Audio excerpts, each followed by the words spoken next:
ഇന്നത്തെ സെഷൻ കൈകാര്യം ചെയ്യുന്നത് നൗഷർ സാഹിബാണ്. നൗഷർ കൊല്ലം.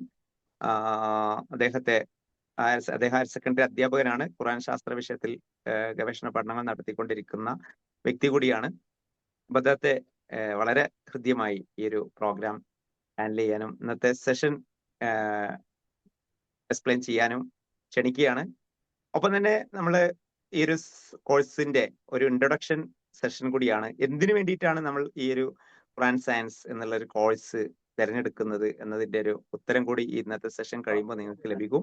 അപ്പോ ഇന്നത്തെ സെഷൻ കഴിഞ്ഞതിന് ശേഷം ഈ ഒരു കോഴ്സുമായി ബന്ധപ്പെട്ടുകൊണ്ട് കൂടുതൽ ഡീറ്റെയിൽസ് ഗ്രൂപ്പിൽ മറ്റും ഷെയർ ചെയ്യുമ്പോൾ എല്ലാവരും അത് മനസ്സിലാക്കിയിട്ടുണ്ടെങ്കിൽ തീർച്ചയായും അതിൽ ജോയിൻ ചെയ്യാൻ വേണ്ടി ശ്രമിക്കുക. അള്ളാഹു നമ്മെ എല്ലാവരെയും അനുഗ്രഹിക്കുമാറാകട്ടെ. ഈ പ്രാപഞ്ചിക ദൃഷ്ടാന്തങ്ങളെ പഠിച്ചിട്ടും മനസ്സിലാക്കിയിട്ടും ചിന്തിക്കാതെ കടന്നു പോവുക അല്ലെങ്കിൽ ഓതി പോവുക എന്നുള്ളത് കുറ്റകരമായിട്ടുള്ള ഒരു കാര്യമായിട്ട് പ്രവാചകൻ വിശദീകരിക്കുന്നൊക്കെ നമ്മൾ കഴിഞ്ഞ ആഴ്ച മനസ്സിലാക്കി. എന്തുകൊണ്ട് നമ്മൾ ആകാശഭൂമികളെ സൃഷ്ടിപ്പിനെ കുറിച്ച് ചിന്തിച്ചുകൊണ്ട് രാപ്പകലുകൾ മാറി മാറി വരുന്നതിനെ കുറിച്ച് ചിന്തിച്ചുകൊണ്ട് എങ്ങനെ ഞാനിതൊക്കെ ഓതിപ്പോയിട്ടും കരയാതിരിക്കുന്ന പ്രവാചകൻ ചോദിച്ച സന്ദർഭം നമ്മൾ കഴിഞ്ഞ ആഴ്ച മനസ്സിലാക്കി. എന്നിട്ട് നമ്മൾ തന്നെ ഒരു ചെറിയ ഒരു AI പ്രസന്റേഷനിലൂടെ AI ഗ്രാഫിക് മോഷനിലൂടെ നമ്മൾ രാപ്പകലുകൾ സൃഷ്ടിക്കപ്പെടുന്ന ആ ഒരു സാഹചര്യത്തെ കുറിച്ച് ഒന്ന് ആഴത്തിൽ ഇറങ്ങിച്ചെന്നപ്പോഴേക്കും അന്ന് പ്രവാചകൻ കരഞ്ഞ പോലെ ഒന്ന് കണ്ണിൽ നിന്ന് കണ്ണുനീർ പൊഴിക്കാൻ നമുക്കും സാധിച്ചെങ്കിൽ തീർച്ചയായും നമ്മൾ ഇതിനെക്കുറിച്ചൊക്കെ ആലോചിക്കാത്തത് കൊണ്ട് മാത്രമാണ് അള്ളാഹുവിന്റെ സൃഷ്ടി വൈഭവങ്ങളെ കുറിച്ച് നമ്മൾ അത്തരത്തിൽ നമ്മളുടെ ചിന്ത പോവാത്തത്. അപ്പൊ അതിനുള്ള അവസരം എന്ന് പറയുന്നത് നമുക്ക് ചുറ്റുമുള്ള അള്ളാഹു സംവിധാനിച്ചു വെച്ചിട്ടുള്ള പ്രാപഞ്ചിക ദൃഷ്ടാന്തങ്ങളെ കുറിച്ച് ചിന്തിച്ചുകൊണ്ട് പഠിച്ചുകൊണ്ട് മുന്നോട്ട് പോവുക എന്നുള്ളതാണ്. അത് വലിയ പ്രാധാന്യത്തോടുകൂടി വിശുദ്ധ ഖുർആൻ പറയുമ്പോൾ പലപ്പോഴും നമ്മൾ അതിന് അത്ര പ്രാധാന്യം കൊടുക്കാതെ കടന്നു പോകുന്നുണ്ടോ എന്നുള്ളതും നമ്മളതൊന്ന് ആലോചിക്കുക.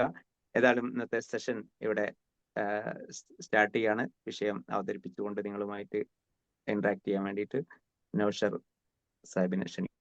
Okay, thank you. അസ്സലാമു അലൈക്കും. വലൈക്കും അസ്സലാം. സ്ലൈഡ് ഷെയർ ആയിട്ടുണ്ടോ? Yes, okay. ഓക്കെ ആണല്ലോ, ശബ്ദവും എല്ലാം ക്ലിയർ ആണല്ലോ അല്ലേ? എല്ലാം ക്ലിയർ ആണ്. ഓക്കെ. അഊദു ബില്ലാഹി മിനശ് ശൈത്താനിർ റജീം. ബിസ്മില്ലാഹിർ റഹ്മാനിർ റഹീം. അസ്സലാമു അലൈക്കും. ഇന്ന ഫീ ഖൽഖിസ് സമാവാതി വൽ അർളി വഖ്തിലാഫിൽ ലൈലി വൻ നഹാരി ലആയാതിൻ ലിഉലിൽ അൽബാബ്. സദഖല്ലാഹുൽ അലീം. ഖാലു സുബ്ഹാനക ലാ ഇൽമ ലനാ ഇല്ലാ മാ അല്ലംതനാ ഇന്നക അൻതൽ അലീമുൽ ഹകീം. നമ്മള് വിശുദ്ധ ഖുർആന് സയൻസ് റിലേറ്റഡ് ആയിട്ടുള്ള സംഗതികളെ കുറിച്ചുള്ള ഒരു കോഴ്സിന്റെ ആമുഖം, അല്ലെങ്കിൽ നമ്മൾ സ്വാഭാവികമായും പലപ്പോഴും കേൾക്കാറുള്ളത് പോലെ സയൻസ് എന്തിന്, അല്ലെങ്കിൽ ഖുർആനുമായിട്ടുള്ള അതിന്റെ ബന്ധം എന്ത്,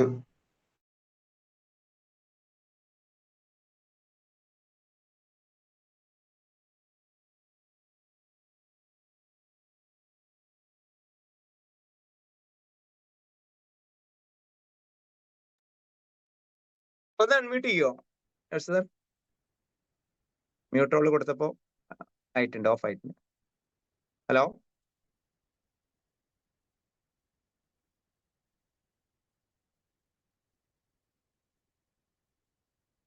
ഹലോ ഇപ്പൊ കേൾക്കുന്നുണ്ടോ?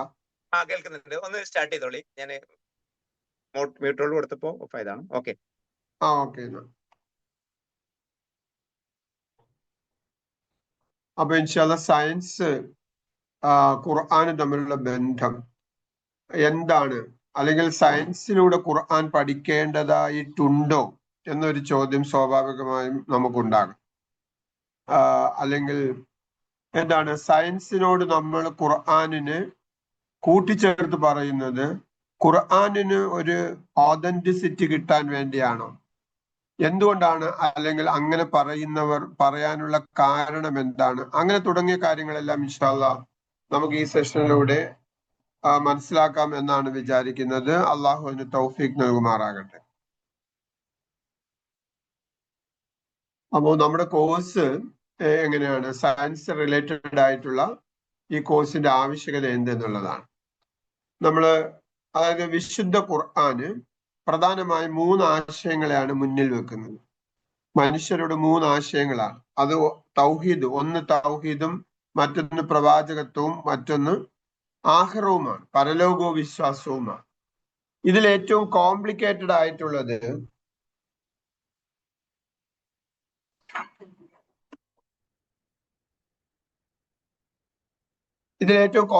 ആയിട്ടുള്ളത് അള്ളാഹുവിലുള്ള വിശ്വാസവും പരലോക വിശ്വാസവുമാണ്. പ്രവാചകന്മാരെ അല്ലെങ്കിൽ പ്രവാചകൻ സല്ലല്ലാഹു അലൈഹി വസല്ലമയെ നമ്മൾ കണ്ടിട്ടുണ്ട്, അല്ലെങ്കിൽ കണ്ടവർ നമ്മളിലേക്ക് മെസ്സേജ് പാസ് ചെയ്തിട്ടുണ്ട്. പക്ഷെ നമുക്ക് കണ്ടിട്ടില്ലാത്ത, നമ്മളുടെ പഞ്ചേന്ദ്രിയങ്ങൾക്ക് ഗോചരീഭവിക്കാത്ത 2 കാര്യങ്ങളാണ് അള്ളാഹു ഉണ്ടോ ഇല്ലയോ എന്നതുമായി ബന്ധപ്പെട്ട വിഷയവും പരലോകവും ഉണ്ടോ ഇല്ലയോ എന്നതുമായി ബന്ധപ്പെട്ട വിഷയം. ഈ 2 വിഷയങ്ങളാണ് മനുഷ്യബുദ്ധിക്ക് ഗ്രഹിക്കാൻ പറ്റാത്ത വിധത്തിൽ കോംപ്ലിക്കേറ്റഡ് ആയി നിലനിൽക്കുന്ന 2 കാര്യങ്ങൾ. അപ്പൊ ഈ കാര്യങ്ങൾ എങ്ങനെ മനുഷ്യനെ പറഞ്ഞു ബോധ്യപ്പെടുത്തും എന്നുള്ളതാണ്. അല്ലെങ്കിൽ ഈ കാര്യങ്ങൾ അള്ളാഹു ആണ് നമുക്ക് അവന്റെ എക്സിസ്റ്റൻസിനെ കുറിച്ചും പരലോകം ഉണ്ട് എന്നതുമായി ബന്ധപ്പെട്ട വിഷയവും നമ്മളെ ബോധ്യപ്പെടുത്തി തരുന്നത് അള്ളാഹു ആണ്. അത് ആരോടാണ്? മനുഷ്യനോടാണ് ഈ 2 കാര്യങ്ങളും ബോധ്യപ്പെടുത്തുന്നത്. മനുഷ്യനെ സംബന്ധിച്ചിടത്തോളം അവൻ ഇതര ജീവജാലങ്ങളെക്കാൾ മെച്ചപ്പെട്ടവനാണെങ്കിലും അവന് ധാരാളം ലിമിറ്റേഷൻസുകളുണ്ട്. ഇതര ജീവജാലങ്ങളെ അപേക്ഷിച്ച് മനുഷ്യൻ വളരെ എഫിഷ്യന്റ് ആണ്, കഴിവുകൾ കൂടിയ അതാണ്. പക്ഷെ അവന് ധാരാളം ലിമിറ്റേഷൻസുകളുണ്ട്. ഒരു എക്സാമ്പിൾ പറഞ്ഞാൽ, നമ്മൾ നെല്ലിക്കയുടെ വലിപ്പത്തെ, നമ്മളുടെ അടുത്ത് ഒരാൾ നെല്ലിക്ക എന്ന് പറഞ്ഞാൽ, അല്ലെങ്കിൽ ആപ്പിൾ എന്ന് പറഞ്ഞാൽ, അല്ലെങ്കിൽ ഫുട്ബോൾ എന്ന് പറഞ്ഞാൽ, ഇതിന്റെ എല്ലാം വലിപ്പത്തെ വേർതിരിച്ച് മനസ്സിലാക്കാൻ നമ്മുടെ തലച്ചോറിന് കഴിയും. പക്ഷേ ഒരു ആറ്റത്തിന്റെ വലിപ്പം നമ്മുടെ തലച്ചോറിന്, നെല്ലിക്കയുടെ വലിപ്പം ഡയഗ്നോസ് ചെയ്യുന്നതൊക്കെ നമ്മുടെ തലച്ചോറിന് ഒരു ആറ്റത്തിന്റെ വലിപ്പം ഡയഗ്നോസ് ചെയ്യാൻ പറ്റൂല. എന്തുകൊണ്ടെന്ന് വെച്ചാൽ, ഒരു ആറ്റം എന്ന് പറഞ്ഞാൽ 1 മില്ലിമീറ്ററിനെ 1 കോടിയായി ഭാഗിച്ചാൽ എത്ര ആണോ അതിൽ 1 അംശം, ആ വലിപ്പം മാത്രമാണ് ഒരു ആറ്റത്തിനുള്ളത്. അപ്പൊ അത്രയും ചെറിയ ഒരു സംഗതിയെ ഒരു നെല്ലിക്കായുടെ വലിപ്പത്തെയോ ഫുട്ബോളിന്റെ വലിപ്പത്തെയോ ആപ്പിളിന്റെ വലിപ്പത്തെയോ ഡയഗ്നോസ് ചെയ്യുന്നത് പോലെ നമുക്ക് ഒരു ആറ്റത്തിന്റെ വലിപ്പം തിരിച്ചറിയാനുള്ള കഴിവ് നമ്മുടെ ബുദ്ധിക്കില്ല. അതേപോലെ തന്നെ ഭീമാകാരമായ വസ്തുവിനെ തിരിച്ചറിയാൻ നമുക്ക് കഴിയുകയില്ല. അതായത് നമ്മുടെ സൂര്യൻ എന്ന് പറഞ്ഞാൽ തന്നെ 13.5 ലക്ഷം ഭൂമികളെ വഹിക്കാൻ കഴിയുന്നതാണ് നമ്മുടെ സൂര്യൻ. 13.5 ലക്ഷം ഭൂമികളെ വഹിക്കാൻ കഴിയുന്നതാണ് നമ്മുടെ സൂര്യൻ എന്ന് പറഞ്ഞാൽ. എന്നാൽ നമ്മുടെ മിൽക്കി വേ എന്ന് പറഞ്ഞ ഗാലക്സിയില് 1700 കോടി സൂര്യന്മാരെ വഹിക്കാൻ കഴിയുന്ന അത്ര വലിപ്പമുള്ള നക്ഷത്രങ്ങളെ നമ്മൾ കണ്ടെത്തിയിട്ടുണ്ട്. അതായത് 1700 കോടി സൂര്യന്മാരെ വഹിക്കാൻ കഴിയുന്ന നക്ഷത്രം. നമ്മുടെ സൂര്യൻ ലക്ഷം ഭൂമികളെ വഹിക്കാൻ കഴിയുന്ന വലിപ്പമാണ് സൂര്യനുള്ളത്. ആ സൂര്യന്റെ 1700 കോടി സൂര്യന്മാരെ വഹിക്കാൻ കഴിയുന്ന നക്ഷത്രങ്ങളെ നമ്മൾ കണ്ടെത്തിയിട്ടുണ്ട്. അപ്പൊ വലിപ്പത്തിന്റെ ബൃഹത്തായ വലിപ്പവും നമ്മുടെ തലച്ചോറിന് ഉൾക്കൊള്ളാൻ കഴിയുകയില്ല. അതേപോലെ തന്നെ നമ്മുടെ പ്രപഞ്ചം എന്ന് പറയുന്ന കോടിക്കണക്കിന് ഗാലക്സികളും കോടിക്കണക്കിന് നക്ഷത്ര ഗാലക്സി സമൂഹമാണ്. അത് അബ്സോർവബിൾ യൂണിവേഴ്സ് എന്ന് പറയുന്നത് നമ്മുടെ ഈ പ്രപഞ്ചത്തിന്റെ നാം ഇന്ന് കണ്ടെത്തിയ കോടാനുകോടി ഗാലക്സികൾ എന്ന് പറഞ്ഞാൽ അത് വെറും 4% സംഗതികളാണ്. അതായത് നാം അയച്ച അത്യാധുനികമായ സ്പേസ് ടെലസ്കോപ്പുകളാണ് ഇത്. ഇതിൽ ഏറ്റവും അവസാനത്തെ സ്പേസ് ടെലസ്കോപ്പാണ് ജെയിംസ് വെബ് ടെലസ്കോപ്പ്. അതിന് ഇവിടെ താഴെ കൊടുത്തിരിക്കുന്ന ടെലസ്കോപ്പുകളെക്കാളും കാഴ്ചശക്തി കൂടുതലാണ്.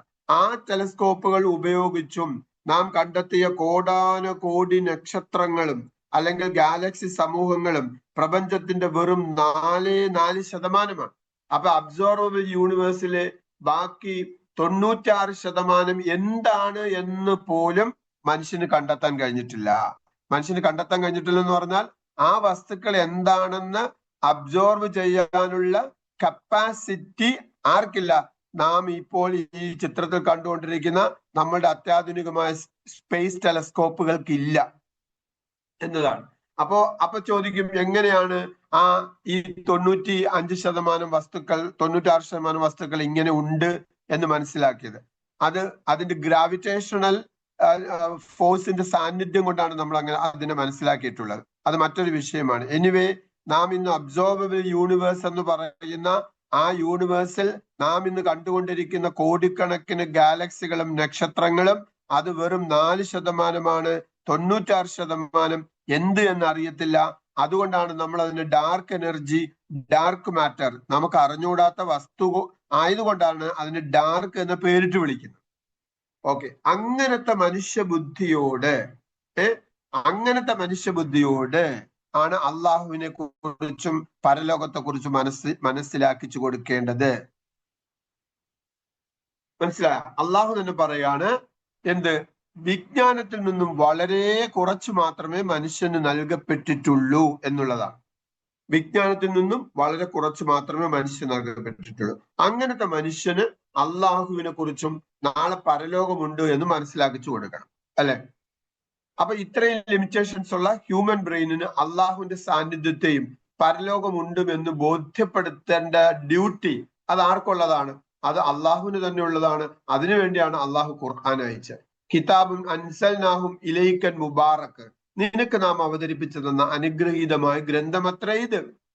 ലിയദ്ദബ്ബറു ആയാതിഹി, ഇതിലെ ആയാത്തുകൾ, ഇതിലെ വചനങ്ങളെ കുറിച്ച് എന്ത് ചെയ്യാനാണ്? യദ്ദബ്ബറു, ചിന്തിക്കുവാനും, വലിയതദക്കർ, അങ്ങനെ പാഠം ഉൾക്കൊള്ളാനും, അല്ലെ? അങ്ങനെ പാഠം ഉൾക്കൊള്ളാനും. അപ്പൊ ചിന്തിക്കുകയും അതിൽ നിന്നും പാഠം പഠിക്കും. ആര്? ഉലുൽ അൽബാബ്, ബുദ്ധിമാന്മാർ. അപ്പൊ ബുദ്ധിമാന്മാര് ഈ കിതാബിൽ നിന്ന്, ഈ കിതാബിലെ വചനങ്ങളെ കുറിച്ച് ഗവേഷണം നടത്തുകയും പഠിക്കുകയും നിരീക്ഷിക്കുകയും അതിൽ നിന്നും പാഠം ഉൾക്കൊള്ളുകയും ചെയ്യും. അതാണ് ഖുർആൻ നൽകുന്ന ഒരു പാറ്റേൺ. എന്ന് പറഞ്ഞാൽ അള്ളാഹുവിന്റെ എക്സിസ്റ്റൻസിനെ നമുക്ക് ബോധ്യപ്പെടാനും നാളത്തെ പരലോകം നമുക്ക് ബോധ്യപ്പെടാനും നമ്മൾ നമ്മളുടെ ബുദ്ധി ഉപയോഗിച്ച് ചിന്തിക്കുകയും അതിൽ നിന്നും ഗവേഷണങ്ങളും നിരീക്ഷണങ്ങളും നടത്തി അതിൽ നിന്നും പാഠം പഠിക്കണം, അല്ലെങ്കിൽ ആ കാര്യങ്ങൾ മനസ്സിലാക്കണം എന്നുള്ളതാണ് ഖുർആൻ നമ്മളോട്. അതിനുവേണ്ടിയാണ് ഖുർആൻ അവതരിപ്പിച്ചത്. പ്രവാചകര് ഖദ് ജാഅകും ബസാഇർ, എന്താണ്? ഈ നിങ്ങൾക്ക് ഇതാ വന്നെത്തിയിരിക്കുന്നു. ഖുർആനെ കുറിച്ച് ഖുർആൻ പറയാണ് ഖദ് ജാഅകും ബസാഇർ, നിങ്ങൾക്ക് വന്നെത്തിയിരിക്കുന്നു. എന്താണ് വന്നെത്തിയത്? ബസാഇർ, ഉൾക്കാഴ്ച തരുന്ന തെളിവുകൾ. എവിടെ നിന്നും? മിർ റബ്ബിക്കും, നിങ്ങളുടെ നാഥനിൽ നിന്നും. ഫമൻ, ആരെങ്കിലും അബ്സറ, അതിനെ കണ്ടറിഞ്ഞാൽ, അതിനെ ഗ്രഹിച്ചാൽ, ഫലി നഫ്സിഹി, അതിന്റെ ഗുണം അവന് തന്നെയാണ്. അപ്പൊ ഉൾക്കാഴ്ച തരുന്ന തെളിവുകളോടുകൂടിയ ഒരു കിതാബ് ഇതാ നിങ്ങളിലേക്ക് വന്നിരിക്കുന്നു. അതിനെ ആര് അബ്സറ, കണ്ടറിഞ്ഞോ, ഫലി നഫ്സിഹി, അതിന്റെ ഗുണം അവന് തന്നെയാണ്. മറ്റൊരിടത്ത് ഖുർആൻ പറയാണ് യുഫസ്സിലു, അവൻ വിശദീകരിക്കുകയാണ് ആയാത്തി, ഈ തെളിവുകൾ. എന്തിനാണ്? ലി ഖൗമി യഅലമൂൻ, ഗ്രഹിക്കുന്ന, അഖൽ ഉപയോഗിക്കുന്ന മനുഷ്യർക്ക് മനസ്സിലാക്കാൻ വേണ്ടി യുഫസ്സിലുൽ ആയാത്തി, തെളിവുകൾ അവൻ ഉദ്ധരിക്കുന്നു എന്നാണ് ഖുർആൻ പറയുന്നത്. അപ്പൊ എന്ത് തെളിവുകളാണ് വിശുദ്ധ ഖുർആൻ ഉദ്ധരിച്ചിട്ടുള്ളത്? അതിന് സെയിമായ മറ്റൊരായത്ത് കൂടിയുണ്ട്, യുഫസ്സിലുൽ ആയാത്തി, അല്ലെ? അവൻ തെളിവുകൾ വിശദീകരിക്കുന്നു. ലഅല്ലക്കും, നിങ്ങൾ ആയേക്കാം. എന്തിനെ കുറിച്ച്? ബിലിഖാഇ റബ്ബിക്കും തൂഖിനൂൻ, നിങ്ങൾ നിങ്ങളുടെ റബ്ബിനെ കണ്ടുമുട്ടും എന്നതുമായി ബന്ധപ്പെട്ട വിഷയത്തിൽ നിങ്ങൾക്ക് ദൃഢവിശ്വാസം ഉണ്ടാകാൻ വേണ്ടിയാണ് ആയാത്തി, തെളിവുകൾ ഈ ഖുർആൻ ഉദ്ധരിക്കുന്നത്. മനസ്സിലായോ? അപ്പോ വിശുദ്ധ ഖുർആന് പല പല തെളിവുകൾ നൽകി നമ്മളെ ഉത്ബോധിപ്പിക്കുന്നു. എന്താണ്? അള്ളാഹുവിന്റെ എക്സിസ്റ്റൻസിനെ കുറിച്ചും നാളെ അള്ളാഹുവിനെ നമ്മൾ കണ്ടുമുട്ടേണ്ടി വരും, പരലോകമുണ്ട് എന്നതിനെ കുറിച്ചും അള്ളാഹു തെളിവുകൾ നൽകി ആണ് നമ്മളെ കാര്യങ്ങൾ ബോധ്യപ്പെടുത്തുന്നത്. അല്ലെങ്കിൽ ഖുർആനിന്റെ വചനങ്ങളിലൂടെ, അല്ലെങ്കിൽ ആയാത്തുകൾ എന്ന് അള്ളാഹു എന്തിനെയൊക്കെ കുറിച്ചാണോ പറഞ്ഞിട്ടുള്ളത്, നമ്മൾ സാധാരണ ആയാത്തുകൾ എന്ന് പറഞ്ഞാൽ എന്താണ്? ഖുർആനിന്റെ വചനങ്ങളെയാണ് നമ്മൾ ആയാത്തുകൾ എന്ന് പറയുന്നത്. എന്നാൽ ഖുർആനിന്റെ വചനങ്ങൾ മാത്രമല്ല ആയാത്തുകൾ എന്ന് പറഞ്ഞിട്ടുള്ളത്. നിശ്ചയം ആകാശഭൂമികളുടെ സൃഷ്ടിപ്പ്, ദിനരാത്രങ്ങൾ മാറി മാറി വരുന്നത്. ഇന്ന ഫീ ഖൽഖിസ് സമാവാതി വൽ അർള് വഖ്തിലാഫിൽ ലൈലി വന്നഹാരി ലആയാത്. അപ്പൊ പ്രപഞ്ചത്തിന്റെ സൃഷ്ടിപ്പും പ്രപഞ്ചത്തിലെ വ്യവസ്ഥകളും ലആയാത് ആർക്കാണ്? ഉലിൽ അൽബാബിന് തെളിവുകളാണ്. അല്ലദീന, അവർ യദ്കുറൂന അല്ലാഹ ഖിയാമൻ വഖുഊദൻ വഅലാ ജുനൂബിഹിം വയതഫക്കറൂൻ, അവർ നൃത്തത്തിലും ഇരുത്തത്തിലും കിടത്തത്തിലും വയതഫക്കറൂൻ അള്ളാഹുവിനെ കുറിച്ച് ചിന്തിക്കുന്നവരാണ്. അല്ലെങ്കിൽ അവരെ നൃത്തത്തിലും ഇരുത്തത്തിലും കിടത്തത്തിലും അള്ളാഹുവിന്റെ സ്മരണയിലേക്ക് അവരെ കൊണ്ട് എത്തിച്ചത് എന്താണ്?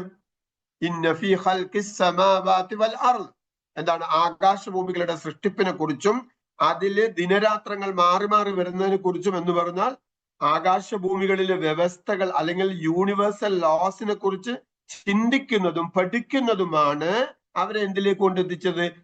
അള്ളാഹുവിനെ കുറിച്ചുള്ള സ്മരണയിലേക്ക് കൊണ്ടെത്തിച്ചത്. അപ്പൊ ആയാത്തുകൾ എന്ന് പറയുന്നത് ഖുർആനിന്റെ വചനങ്ങൾ മാത്രമല്ല, പ്രപഞ്ചത്തിൽ അള്ളാഹു സൃഷ്ടിച്ച പ്രപഞ്ച വ്യവസ്ഥകളും പ്രപഞ്ചത്തിന്റെ ഓബ്ജക്റ്റുകളും എന്താണ്? ആയാത്തുകൾ എന്ന് ഖുർആൻ എണ്ണി പറഞ്ഞിട്ടുണ്ട്. പിന്നെയും ഖുർആൻ പറഞ്ഞിട്ടുണ്ട്, അഫല യൻദുറൂൻ, നിങ്ങൾ നോക്കി കാണുന്നില്ലേ? അല്ലെങ്കിൽ നിങ്ങളുടെ ബുദ്ധി, യൻദുറൂൻ പിന്നെ നളറ എന്ന അറബി പദത്തിന് എന്താണ്? സാധാരണയുള്ള ഒരു നോക്കിക്കാണലല്ല, നിരീക്ഷണ പാഠവത്തോടു കൂടി ഗവേഷണാത്മകമായിട്ടുള്ള ഒരു നോക്കിക്കാണലാണെന്ന് അറബി ഭാഷ പഠിച്ചവർക്കറിയാം. അപ്പൊ ആ അർത്ഥത്തിൽ യൻദുറൂൻ എന്താണ്? ഒട്ടകങ്ങൾ സൃഷ്ടിച്ചത് എങ്ങനെയാണ്? ആകാശത്തെ ഉയർത്തിയത് എങ്ങനെയാണ്? ഭൂമിയിൽ പർവ്വതങ്ങളെ സ്ഥാപിച്ചത് എങ്ങനെയാണ്? ഭൂമി നിങ്ങൾക്ക് വാസയോഗ്യമായ വിധത്തിൽ വിധാനിച്ചത് എങ്ങനെയാണ്? ഇതെല്ലാം നിങ്ങൾ നോക്കി പഠിക്കൂ, അല്ലെങ്കിൽ നിരീക്ഷണം നടത്തൂ. എന്തിന്? അള്ളാഹുവിന്റെ എക്സിസ്റ്റൻസ് മനസ്സിലാകാൻ. ലഅല്ലക്കും, നിങ്ങൾ ചിന്തിക്കാൻ വേണ്ടി. അഫലാ തഅഖിലൂൻ, നിങ്ങൾ ചിന്തിക്കുന്നില്ലേ? ഒരുപാട് സ്ഥലത്ത് ഖുർആൻ പ്രയോഗിച്ച പദപ്രയോഗങ്ങളാണിത്. ലഅല്ലക്കും തഅഖിലൂൻ, അല്ലെ? ലാ യഅഖിലൂൻ, ചിന്തിക്കാത്തവർ. അപ്പൊ അക്കല്, അതായത് ബുദ്ധി എന്ന് പറഞ്ഞ പദം ഖുർആൻ ധാരാളം സ്ഥലങ്ങളിൽ ഉപയോഗിച്ചിട്ടുണ്ട്. അഫലാ യൻദുറൂന ഇലൽ ഇബ്ലി കൈഫ ഖുലിഖത് എന്ന് പറഞ്ഞു കൊടുത്തതെല്ലാം ഈ പറഞ്ഞ സംഗതികളാണ്. ലാ യുബ്സിറൂൻ, അവർ കണ്ടറിയുന്നതേയില്ല. അതായത് പ്രപഞ്ച നിരീക്ഷണങ്ങൾ നടത്തി പ്രപഞ്ചത്തിന്റെ വസ്തുതകൾ കണ്ടറിയുന്നേ ഇല്ല എന്ന അർത്ഥത്തിൽ പല സ്ഥലത്തും ഖുർആൻ പ്രയോഗിച്ചിട്ടുള്ളതാണ്. ലാ യുബ്സിറൂൻ, അവർ കണ്ടറിയുന്നില്ല. ബസാഇർ, ഉൾക്കാഴ്ച നൽകുന്ന ഈ തെളിവുകൾ. അബ്സറ, അവർ കണ്ടറിഞ്ഞിരുന്നുവെങ്കിൽ. ഇങ്ങനെ ഏകദേശം 24ഓളം സ്ഥലത്തിൽ ഇതേ പദപ്രയോഗങ്ങൾ നടത്തിയിട്ടുണ്ട്, അല്ലെ?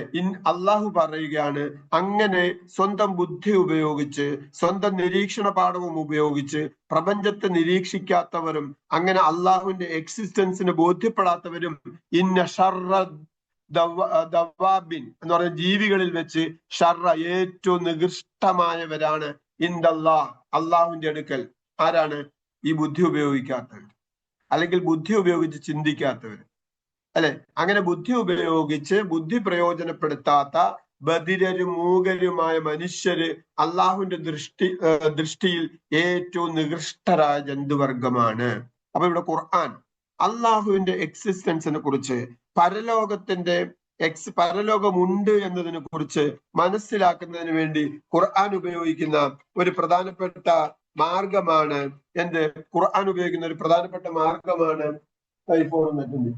ഈ ഒരു പ്രധാനപ്പെട്ട ഉപയോഗിക്കുന്ന മാർഗമാണ് മനുഷ്യൻ അവന്റെ അകല് ഉപയോഗപ്പെടുത്തുക എന്ന് പറയുന്നത്. ഇത് ഞാൻ വളരെ ചെറിയ ഒരു സാമ്പിൾ മാത്രമാണ് പറഞ്ഞത്. ധാരാളം സ്ഥലങ്ങളിൽ ഇതുമായി ബന്ധപ്പെട്ട് ഖുർആൻ സംസാരിച്ചിട്ടുണ്ട്. മനുഷ്യന്റെ അകൽ ഉപയോഗിച്ച് പ്രപഞ്ച നിരീക്ഷണം നടത്തണം എന്ന് പറയുന്നത്.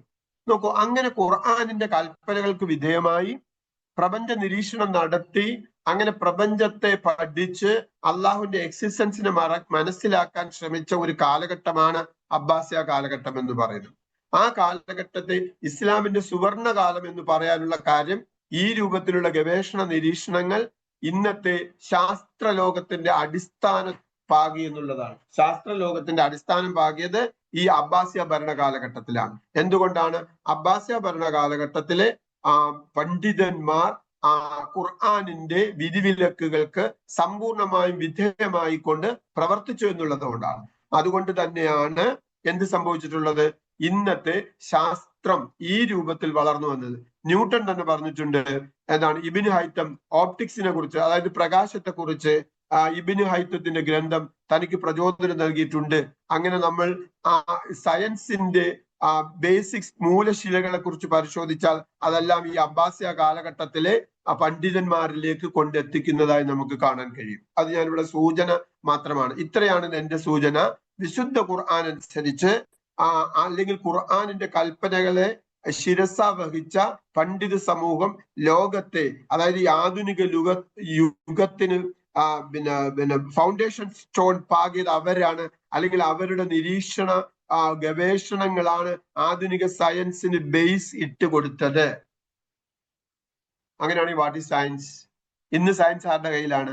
ഈ പറഞ്ഞ കണക്ക് അബ്ബാസിയ കാലഘട്ടത്തിലെ മുസ്ലിങ്ങളുടെ കയ്യിൽ ഇരുന്നത് പോലെ മുസ്ലിം ഉമ്മത്തിന്റെ ഭൂരിപക്ഷം മുസ്ലിം ഉമ്മത്തിന്റെ കയ്യിൽ ഇസ്ലാമിന്റെ ചട്ടവട്ടങ്ങളിൽ ഒതുങ്ങിക്കൂടിയാണോ സയൻസ് നിൽക്കുന്നത്? അല്ല. കാര്യം സയൻസ് നമ്മുടെ മുസ്ലിം ലോകത്തിന്റെ കയ്യിൽ നിന്നും കൈവിട്ടുപോയി. മുസ്ലിം ലോകത്തെ ക്രൈസ്തവ ജൂത ലോബികൾ ശരിക്കും സ്ട്രാറ്റജിക്കലായിട്ട് തന്നെ തളച്ചു. അതായത് ഇസ്ലാമിക വിജ്ഞാനം എന്ന് പറഞ്ഞാൽ അത് ഫിഖ്ഹിയായ വിജ്ഞാനമാണ് എന്ന അർത്ഥത്തിലേക്ക് വരുത്തി തീർക്കുകയും മുസ്ലിം പണ്ഡിതന്മാർ അവിടെ കിടന്ന് ഗവേഷണങ്ങൾ നടത്തുകയും ചെയ്തു. ശാസ്ത്രം എന്ന് പറയുന്ന അല്ലെങ്കിൽ പ്രപഞ്ച നിരീക്ഷണം എന്ന് പറയുന്ന സംഗതികൾ ഇസ്ലാമിൻ്റെതല്ലാത്ത വക്താക്കൾ കൈയാളുകയും അവരതിനെ കൊണ്ടുപോവുകയും ചെയ്തു എന്നിടത്താണ്. അപ്പൊ യഥാർത്ഥത്തിൽ വാട്ട് ഈസ് സയൻസ്? സയൻസ് എന്ത് എന്ന് നമ്മൾ സൂറത്തു എന്താണ് ഓഷിയയിൽ സബ്ബിഹിസ്മ റബ്ബിക്കൽ അഅല അല്ലദി ഖലഖ ഫസവ്വ എന്ന ഈ സൂറത്തിന്റെ ആദ്യത്തെ വചനത്തിൽ തന്നെ സയൻസ് എന്താണെന്ന് നമുക്കറിയാം. അള്ളാഹു അവിടെ തന്നെ സയൻസ് എന്താന്ന് പറഞ്ഞിട്ടുണ്ട്. എന്താണ്? അല്ലദി ഖലഖ, സൃഷ്ടിച്ച് സംവിധാനിച്ചു, സവ്വ, സന്തുലിതമാക്കി, ഖദ്ദറ, ഖദർ നിശ്ചയിച്ചു കൊടുത്തു, ഫഹദ, എന്ത് മാർഗനിർദ്ദേശം കൊടുത്തു. അപ്പൊ പ്രപഞ്ചത്തെ സൃഷ്ടിച്ച ഒരു ക്രമമുണ്ട്, അല്ലെങ്കിൽ പ്രപഞ്ചത്തിന്റെ പ്രപഞ്ച വസ്തുക്കളുടെ ഘടന, ദാറ്റ് ഈസ് സൃഷ്ടിപ്പ്. ആ ഘടനയെ കുറിച്ചുള്ള പഠനം.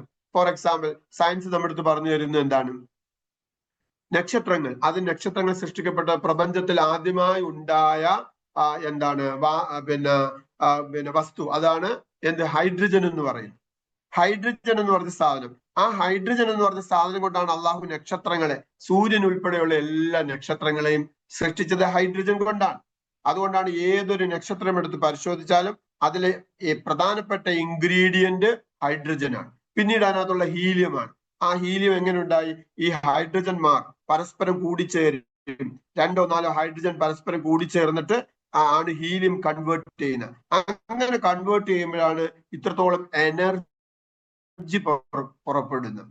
അപ്പൊ ആദ്യമായി ഉണ്ടാക്കപ്പെട്ട വസ്തു ഹൈഡ്രജൻ. ആ ഹൈഡ്രജൻ കൊണ്ട് അള്ളാഹു സൃഷ്ടിച്ചതാണ് എന്ത്? സൂര്യന്മാർ. അതേസമയം അതേ ഹൈഡ്രജൻ കൊണ്ട് തന്നെ അള്ളാഹു മറ്റൊന്നിനെയും സൃഷ്ടിച്ചു, അതായത് നമ്മുടെ ജൂപ്പിറ്റർ എന്ന് പറഞ്ഞ പ്ലാനറ്റ്. ഇവിടെ ഒരു ചോദ്യമാണ്, എന്താണ്?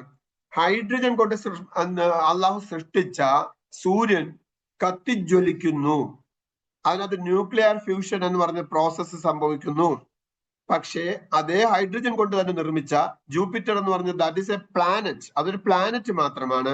ആ പ്ലാനറ്റ് അവിടെ കത്തിജ്വലിക്കുന്നില്ല. വൈ? എന്തുകൊണ്ട്?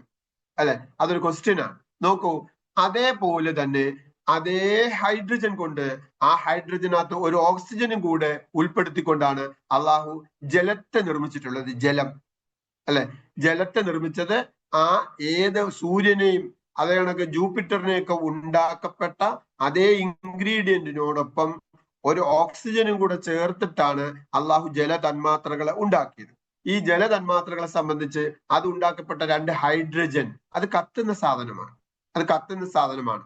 അതിനോടൊപ്പം ചേർന്നിരിക്കുന്ന ഓക്സിജൻ അത് കത്താൻ സഹായിക്കുന്നതാണ്. അപ്പൊ കത്തുന്ന 2 സാധനങ്ങളും കത്താൻ സഹായിക്കുന്ന ഒരു സാധനം, ദാറ്റ് ഈസ് ആറ്റങ്ങൾ. ആ 3 ആറ്റങ്ങളും കൂടി ചേർന്നിട്ടാണ് ജലത്തെ അള്ളാഹു നിർമ്മിച്ചത്. ജലത്തെ, ഈ ജലം എന്താണ് ചെയ്യുന്നത്? കത്തുന്നതിനെ അണയ്ക്കാൻ ഉപയോഗിക്കുന്ന പ്രധാനപ്പെട്ട വസ്തുവാണ് ജലം, കത്തുന്നതിന്. നോക്കൂ, ഇത് അള്ളാഹുവിന്റെ സൃഷ്ടി വൈഭവത്തിന്റെ പ്രത്യേകതകളാണ്. സൂറത്തുൽ യാസീനിൽ ഇത് കൃത്യമായും അള്ളാഹു പറയുന്നുണ്ട്. അവൻ ഇച്ഛിക്കുന്നത്, അല്ലെങ്കിൽ അവന്റെ സൃഷ്ടി വൈഭവത്തെ കുറിച്ച് പറയുന്നത്, അള്ളാഹു യഖ്ലുഖു മൻ യശാ, അവൻ എന്താണോ ഉദ്ദേശിക്കുന്നത് അതൊക്കെ സൃഷ്ടിക്കും. അവന് സൃഷ്ടിക്കുന്നതിന് എന്ത് വേണ്ട? നിശ്ചിത ഒരു സംഗതി ഉണ്ടാക്കാൻ ഇന്നത് കൂടിയേ തീരൂ എന്ന അവസ്ഥയില്ല. എന്ന് പറഞ്ഞാൽ നമ്മളെ സംബന്ധിച്ചിടത്തോളം മാവ് ഉപയോഗിച്ച് നമുക്ക് ചപ്പാത്തിയോ പൊറോട്ടയോ അതുപോലത്തെ സാധനമേ ഉണ്ടാക്കാൻ പറ്റൂ. പക്ഷെ ബസ് ഉണ്ടാക്കാൻ മാവ് ഉപയോഗിച്ച് നമുക്ക് ബസ് ഉണ്ടാക്കാൻ പറ്റൂല. എന്നാൽ അള്ളാഹുവിനെ സംബന്ധിച്ച് അങ്ങനെയല്ല. ഒരു വസ്തു ഉപയോഗിച്ച് വ്യത്യസ്ത ക്യാരക്ടേഴ്സുകൾ, അതായത് വ്യത്യസ്ത ഫീച്ചേഴ്സുകൾ പ്രകടിപ്പിക്കുന്ന വസ്തുക്കളെ അള്ളാഹു സൃഷ്ടിക്കുന്നു എന്നുള്ളതിന് ഏറ്റവും ബെറ്റർ ഉദാഹരണമാണ് വജ്രവും ഗ്രാഫൈറ്റ്. നമ്മൾ പെൻസിലിൽ ഉപയോഗിക്കുന്ന സാധനമാണ് ഗ്രാഫൈറ്റ്. അതേസമയം വജ്രം വളരെ പ്രഷ്യസ് സ്റ്റോൺ ആണ്. ഇതിന്റെ രണ്ടിന്റെയും ക്യാരക്ടറിസ്റ്റിക്സ് പഠനം നടത്തിയാൽ എന്താണ് മനസ്സിലാകുന്നത്? വളരെ വൈജാത്യമുള്ള സ്വഭാവങ്ങളാണ് വജ്രവും ഗ്രാഫൈറ്റും. പക്ഷെ ഇത് രണ്ടും നിർമ്മിക്കപ്പെട്ടിട്ടുള്ളത് കാർബൺ കൊണ്ട് തന്നെയാണ്. അതായത് കാർബണിന്റെ മോളിക്കുലാർ സ്ട്രക്ചറിലെ ചെറിയ വേരിയേഷൻ മാത്രമാണ്. അതായത് ഗ്രാഫൈറ്റിന്റെ മോളിക്കുലാർ സ്ട്രക്ചറും ഡയമണ്ടിന്റെ molecular structure that is a pyramid shape. ഇതൊരു ഓവൽ ഷേപ്പ് എന്ന് പറയുന്നത് നേരെ ഇരിക്കുന്ന കോവണി പോലത്തെ ഷേപ്പ്. അപ്പൊ ആ ഷേപ്പുകളിൽ മാത്രമാണ് മാറ്റം വരുത്തിക്കൊണ്ട് വ്യത്യസ്ത സ്വഭാവമുള്ള വസ്തുക്കൾ. ഇത് ഞാൻ പറഞ്ഞു തരുന്നത് വെച്ചാൽ അള്ളാഹു അവൻ ഇച്ഛിക്കുന്നത് എന്താണോ സൃഷ്ടിക്കും. ആ സൃഷ്ടിപ്പിനെ കുറിച്ചുള്ള പഠനം, അതാണ്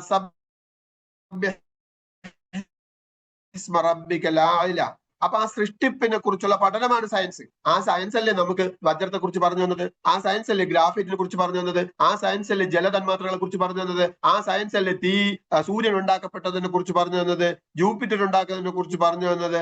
അപ്പം ഈ അള്ളാഹു ഈ പ്രപഞ്ചത്തിൽ സൃഷ്ടിക്കപ്പെട്ടിട്ടുള്ള വസ്തുക്കൾ എന്ത് എന്നുള്ള നിരന്തരമായ അന്വേഷണം നടത്തി അതെന്താണെന്ന് കണ്ടെത്തുന്നത് സയൻസിന്റെ ഒരു ജോലിയാണ്. അതാണ് അള്ളാഹുവിന്റെ ഖലഖ, അവന്റെ സൃഷ്ടിപ്പ് എന്ന പദ്ധതി അല്ലെ. ഇനി നോക്കൂ, ഫസവ്വ, അള്ളാഹ് പറയുകയാണ് ഫസവ്വ, അങ്ങനെ സൃഷ്ടിക്കുകയും എന്ത് ചെയ്യുകയും ചെയ്തു? സവ്വ, സമതുലിതമാക്കി. ഞാൻ പറഞ്ഞു വരുന്നത് നിങ്ങൾക്ക് മനസ്സിലായോ? വാട്ട് ഈസ് സയൻസ് എന്നാണ്. അതായത് സയൻസിന്റെ ഡെഫിനിഷൻ ആണ് ഈ സൂറത്തിന്റെ തുടക്കത്തിലുള്ളത്. എന്താണ്? ഖലഖ, സൃഷ്ടിച്ചു. എങ്ങനെ, എങ്ങനെയൊക്കെ സൃഷ്ടിച്ചു എന്ന് സയൻസ് കണ്ടെത്തുകയാണ്. മനസ്സിലായ? ഫസവ്വ, എന്നിട്ട് ആ സൃഷ്ടിപ്പിൽ അള്ളാഹു ഏർപ്പെടുത്തിയ എന്താണ്? സമതുലിതത്വം എന്ന പ്രോസസ്, അല്ലെങ്കിൽ സമതുലിതത്വം, ഇക്വിലിബ്രിയം എന്ന് പറഞ്ഞ അവസ്ഥ. ആ അവസ്ഥയും സയൻസ് കണ്ടെത്തുന്നു. നോക്കൂ നിങ്ങൾ, ഭ്രൂണം നമ്മൾ 9ാം ക്ലാസ്സിലെ പിള്ളേർ പഠിക്കുന്നതാണ്, ബയോളജി ടെസ്റ്റ് പഠിക്കുന്നതാണ്. പിന്നെ സൈഗോട്ട് എന്ന് പറഞ്ഞ സാധനമാണ് ആദ്യമായി ഉണ്ടാകുന്നത്. അമ്മയുടെ അണ്ടവും ബീജവും കൂടെ ചേർന്ന് സൈഗോട്ട് ഉണ്ടാകും. ഈ സൈഗോട്ട് വിഭജിച്ച് അതായത് സൈഗോട്ട് എന്ന് പറഞ്ഞാൽ ഒരു സെല്ലാണ്. അത് വിഭജിച്ച് സെക്കൻഡ് ഡേയിൽ 2 സെല്ലാവും. പിന്നെ അടുത്ത ദിവസങ്ങളിൽ വീണ്ടും അത് ഇരട്ടിച്ചുകൊണ്ടിരിക്കും. അങ്ങനെ 100 സെല്ലുകളാകുന്ന ഒരവസ്ഥയിൽ എത്തുന്നു. That is blastocyst. ഈ ബ്ലാസ്റ്റോസിസ്റ്റ് ആണ് അമ്മയുടെ ഗർഭപാത്രത്തിലേക്ക് ഇംപ്ലാന്റ് ചെയ്യപ്പെടുന്നത്. അമ്മയുടെ ഗർഭപാത്രത്തിൽ ഇംപ്ലാന്റ് ചെയ്യപ്പെടുന്ന ബ്ലാസ്റ്റോസിസ്റ്റിന്റെ അകത്തുള്ള ഒരു സെല്ലാണ് ഈ നീല കളറിൽ നിങ്ങൾ കാണുന്നത്. That is an inner cell mass എന്ന് പറയും. ഈ inner cell mass that is a pluripotent cell എന്ന് പറഞ്ഞാൽ ആ സെല്ലുകളാണ് മനുഷ്യ ശരീരത്തിലെ ഓരോ അവയവങ്ങളായി മാറുന്നത്. കണ്ട, മനുഷ്യ ശരീരത്തിലെ എല്ല്, പിന്നെ എന്താണ്, ബ്ലഡ് സെൽസുകള്, ഹാർട്ടിന്റെ മസിൽസുകള്, പാൻക്രിയാസ്, അങ്ങനെ മനുഷ്യ ശരീരത്തിലെ സർവ അവയവങ്ങളുമായി മാറുന്നത് ഈ ഇന്നർ സെൽ മാസിലുള്ള സാധാരണ കോശങ്ങളാണ്. അതായത് മനുഷ്യ ശരീരത്തിൽ 220 ഡിഫറെന്റ് ടൈപ്പ് ഓഫ് സെൽസുകൾസ് ഉണ്ട്. ഈ ഡിഫറെന്റ് ടൈപ്സ് ഓഫ് സെല്ലുകൾ, അതായത് വ്യത്യസ്ത അവയവങ്ങളെ പ്രതിനിധീകരിക്കുക, അല്ലെങ്കിൽ അതിന്റെ ബേസായ സെല്ലുകൾ, അത് ശ്വാസകോശമാകാം, ഹൃദയമാകാം, കരളാകാം, കിഡ്നി ആകാം, തലച്ചോറാകാം, തൊലിയാകാം, പല്ലാകാം, അങ്ങനെ എല്ലാ വസ്തുക്കളുടെയും സൃഷ്ടിപ്പിന്റെ ബേസ് ആയിട്ടുള്ള സെല്ല്, ആ സെല്ല് യഥാർത്ഥത്തിൽ ഏത് സെല്ലാണ്? ഈ ഇന്നർ സെൽ മാസ് ആണ്. ഈ ഇന്നർ സെൽ മാസിനെ എന്തുകൊണ്ടാണ് പ്ലൂറിപൊട്ടന്റ് സെൽ എന്ന് വിളിക്കുന്നത്? അതായത് ഇതിലെ ഓരോ കോശങ്ങൾക്കും ഈ പറഞ്ഞ എല്ലാകാനുള്ള, കരളാകാനുള്ള, പിന്നെ ഹൃദയമാകാനുള്ള, തലച്ചോറാകാനുള്ള കഴിവുകൾ എല്ലാ സെല്ലിനും ഉണ്ട്. പക്ഷേ എന്താണ്? അതായത് 5 സെല്ലുകൾ, ഈ പ്ലൂറിപൊട്ടന്റ് സെൽസ് അല്ലെങ്കിൽ ഇന്നർ സെൽ മാസിലുള്ള 5 സെല്ലുകൾ എടുത്ത് നമ്മൾ മാറ്റി വെക്കുന്നു നോക്കാം. ഈ പാത്രത്തിൽ ഇരിക്കുന്ന കണക്ക് 5 സെല്ലുകൾ നമ്മൾ എടുത്ത് മാറ്റി വെച്ചു. ഈ 5 സെല്ലിനും ഒരേ സമയം തന്നെ എന്താകാം? ഹൃദയമാകാം. ഒരേ സമയം തന്നെ അതിന് എന്താകാനുള്ള കഴിവുണ്ട്? കരളാകാനുള്ള കഴിവുണ്ട്. ഒരേ സമയം തന്നെ അതിന് എന്താകാനുള്ള കഴിവുണ്ട്? തലച്ചോറാകാനുള്ള കഴിവുണ്ട്, അല്ലെ? ഒരേ സമയം തന്നെ അതിന് എന്താകാനുള്ള കഴിവുണ്ട്? കിഡ്നി ആകാനുള്ള കഴിവുണ്ട്. പക്ഷേ ഈ പ്ലൂറിപൊട്ടന്റ് സെല്ല് എന്ന് പറയപ്പെടുന്ന ഇന്നർ സെൽ മാസിലെ സെൽസുകളിൽ നിന്നും ഒരു സെല്ല് മാത്രമേ ഹൃദയമായി മാറത്തുള്ളൂ. ഒരു സെല്ല് മാത്രമേ കരളായി മാറത്തുള്ളൂ. ഒരു സെല്ല് മാത്രമേ തലച്ചോറായി മാറത്തുള്ളൂ. അപ്പം ഈ ഇന്നർ സെൽ മാസിലുള്ള, അതായത് ഈ പാത്രത്തിൽ ചിത്രീകരിച്ചിരിക്കുന്ന ഈ സെല്ലുകൾക്ക് ഏത് സെല്ലിന് വേണമെങ്കിലും കരളായി മാറാം എന്ന് പറഞ്ഞാൽ എന്റെ ക്വസ്റ്റ്യൻ ഇതാണ്: ഒരു മനുഷ്യ ശരീരത്തിൽ എന്തുകൊണ്ട് 5 ഹൃദയം ഉണ്ടാകുന്നില്ല, അല്ലെങ്കിൽ 2 ഹൃദയം ഉണ്ടാകുന്നില്ല? ഈ സെല്ലുകൾക്ക് ഒരേ സമയം തന്നെ 100 സെല്ലുണ്ടെങ്കിൽ ആ 100 സെല്ലിനും ഹൃദയം മാത്രമായി മാറാം, അല്ലെങ്കിൽ ശ്വാസകോശം മാത്രമായി മാറാം. എന്നിരിക്കെ അതിൽ ഒരു ശ്വാസകോശം, ഒരു ഹൃദയം, 2 കിഡ്നി, അങ്ങനെ നിശ്ചിതമായി മനുഷ്യ ശരീരത്തിന് എന്താണോ ആവശ്യം, ആ ആവശ്യങ്ങൾ മാത്രം ഉണ്ടാകുന്നത് എന്തുകൊണ്ട്? അതിന് ശാസ്ത്രജ്ഞന്മാർ പറയുന്ന കാര്യമാണ് എന്തുകൊണ്ടാണെന്നുള്ളത് ശാസ്ത്രജ്ഞന്മാർ പറയുന്നതാണ് സെൽ ഫേറ്റ് എന്നാണ് പറയുന്നത്. അതായത് ഓരോ സെല്ലിനകത്തും മനുഷ്യ ശരീരത്തിന്റെ പ്ലൂറിപൊട്ടന്റ് എന്ന് പറഞ്ഞ ഈ സെല്ലില്ലേ, ഈ പാത്രത്തിൽ നമ്മൾ കണ്ട ഈ സെല്ലിനകത്ത് എഴുതി വെച്ചിട്ടുണ്ട്, ഓരോ സെല്ലിനും എഴുതി വെച്ചിട്ടുണ്ട്, നീ എന്തായി മാറണം, നീ ഹൃദയമായി മാറണം, നീ കിഡ്നി ആയി മാറണം, നീ കരളായി മാറണം, നീ പാൻക്രിയാസ് ആയി മാറണം. ഇങ്ങനെ എഴുതി വെച്ചിട്ടുണ്ട്. ആ എഴുതി വെച്ചിരിക്കുന്നതിനാണ് സെൽ ഫേറ്റ് എന്ന് പറയുന്നത്, അല്ലെങ്കിൽ ഓരോ സെല്ലിന്റെയും വിധി എന്ന് പറയുന്നത്. അല്ലെങ്കിൽ അതിന്റെ ടെക്നിക്കൽ വേർഡാണ് ട്രാൻസ്ക്രിപ്ഷൻ ഫാക്ടേഴ്സ്. ആ ട്രാൻസ്ക്രിപ്ഷൻ ഫാക്ടേഴ്സ് അനുസരിച്ച് കൃത്യമായി മനുഷ്യ ശരീരത്തിൽ ഒരു ഹൃദയം, ഒരു കരള് അങ്ങനെ ഉണ്ടാകത്തുള്ളൂ. അപ്പൊ ഇതിനെയാണ് ഖുർആൻ ഫസവ്വ എന്ന് പറഞ്ഞ സന്തുലിതമായി സൃഷ്ടിച്ചു. അല്ലെങ്കിൽ മനുഷ്യ സൃഷ്ടിപ്പുമായി ബന്ധപ്പെട്ട സ്ഥലത്ത് വിശുദ്ധ ഖുർആൻ സവ്വ എന്ന് ഉപയോഗിച്ചിട്ടുണ്ട്. അത് നമ്മുടെ ഡീറ്റെയിൽഡ് കോഴ്സുകളുണ്ട്, ഈ ഓരോ വിഷയത്തിനും ഡീറ്റെയിൽഡ് കോഴ്സുകളുണ്ട്. ആ ഡീറ്റെയിൽഡ് കോഴ്സുകളിൽ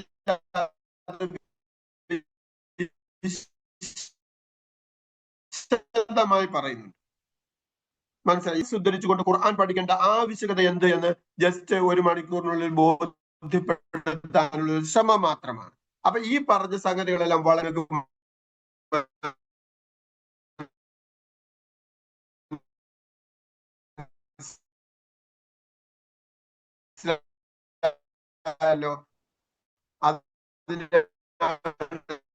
അതിനു വേണ്ടിയാണ് ഞാൻ ഈ ഉദാഹരണം എടുത്ത് കാണിച്ചത്.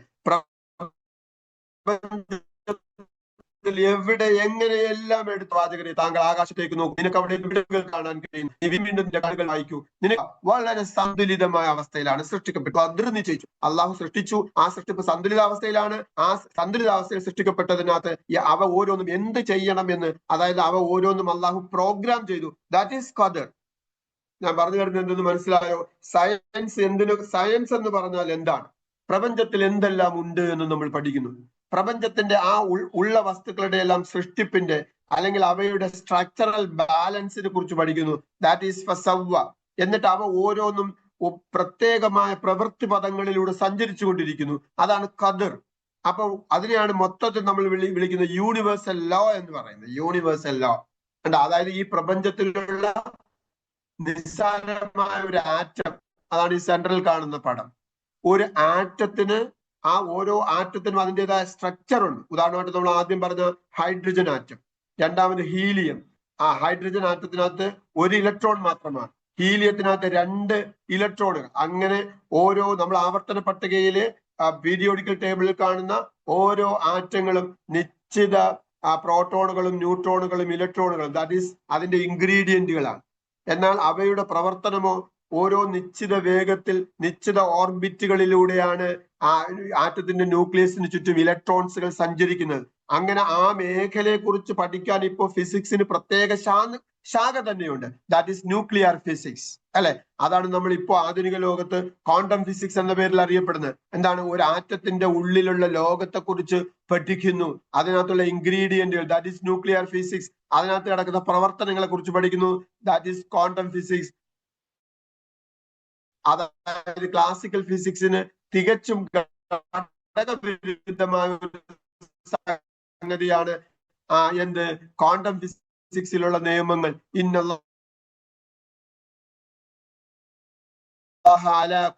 ഫിസിക്സും എന്ന ആയത്തിന്റെ വിപുലമായ അർത്ഥം നമുക്ക് മനസ്സിലാക്കാൻ കഴിയും. നമ്മൾ ഇവിടെ പറഞ്ഞു വരുന്നത് ഖദർ എന്ന് പറഞ്ഞാൽ എന്താണ്? അള്ളാഹു പ്രപഞ്ചത്തിലുള്ള ഓരോന്നും സൃഷ്ടിക്കുകയും ആ സൃഷ്ടിക്കപ്പെട്ടത് എന്ത് ചെയ്യണമെന്ന് പ്രോഗ്രാം ചെയ്തിരിക്കുന്നു. അതിന് ചെറിയ ചെറിയ ഉദാഹരണം മാത്രമാണ് ഇവിടെ ചിത്രത്തിൽ കാണുന്നത്. അത് നോക്കേ, ഞാൻ ആദ്യത്തെ കുറിച്ച് പറഞ്ഞു. പിന്നീട് നമ്മുടെ സോളാർ സിസ്റ്റത്തിൽ, അല്ലെ, സോളാർ സിസ്റ്റത്തിൽ നമ്മുടെ ഓരോ പ്ലാനറ്റുകളും സൂര്യന് ചുറ്റും കറങ്ങിക്കൊണ്ടിരിക്കുകയാണ്. ഇനിയോ സൂര്യൻ നമ്മുടെ മിൽക്കി വേ ഗാലക്സിയുടെ കേന്ദ്രത്തെ ചുറ്റിക്കറങ്ങിക്കൊണ്ടിരിക്കുകയാണ്. അതാണ് ഇടത് സൈഡിൽ താഴെ ലെഫ്റ്റിലെ ചിത്രം കാണിക്കുന്നത്. എന്താ, സൂര്യൻ നമ്മുടെ സോളാർ സിസ്റ്റത്തിലുള്ള എല്ലാ പ്ലാനറ്റുകളെയും കൊണ്ട് നമ്മുടെ ഗാലക്സിയുടെ കേന്ദ്രത്തെ ചുറ്റിക്കറങ്ങിക്കൊണ്ടിരിക്കുകയാണ്. അത് വിശുദ്ധ ഖുർആനിൽ സൂറത്ത് യാസീനിൽ അല്ലാഹു പറയുകയാണ്, വശംസു തജ്രി ലിമുസ്തഖറിൻ ലഹാ, സൂര്യൻ അതിന്റെ മുസ്തഖറിലേക്ക് സഞ്ചരിച്ചു കൊണ്ടിരിക്കുന്നു. ദാലിക, അങ്ങനെ സഞ്ചരിക്കുന്നത് തഖ്ദീർ, അള്ളാഹുവിന്റെ ഖദറാണ്, ദാലിക തഖ്ദീറുൽ അസീസുൽ അലീം. കണ്ട, അത്യുന്നതനായ അള്ളാഹുവിന്റെ ഖദറിൽപ്പെട്ടതാണ് സൂര്യന് അള്ളാഹു നിശ്ചയിച്ചു കൊടുത്ത സഞ്ചാരപഥം.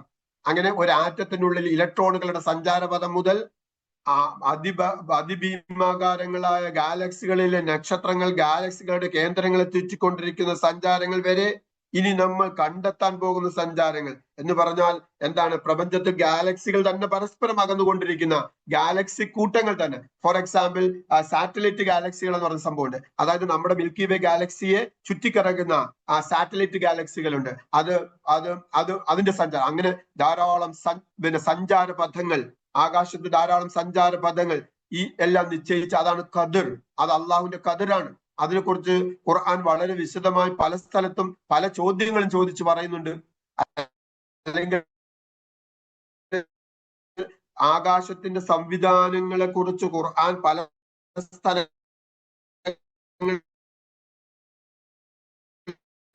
പല ആയത്തുകൾ ക്ഷണം നടത്തിയങ്ങൾ വിശുദ്ധ ഖുർആൻ ചോദിച്ചിട്ടുണ്ട്. അത് നമ്മുടെ ഹൃദയത്തിൽ തറക്കണമെങ്കിൽ നമ്മൾ സയൻസ് പഠിക്കണം.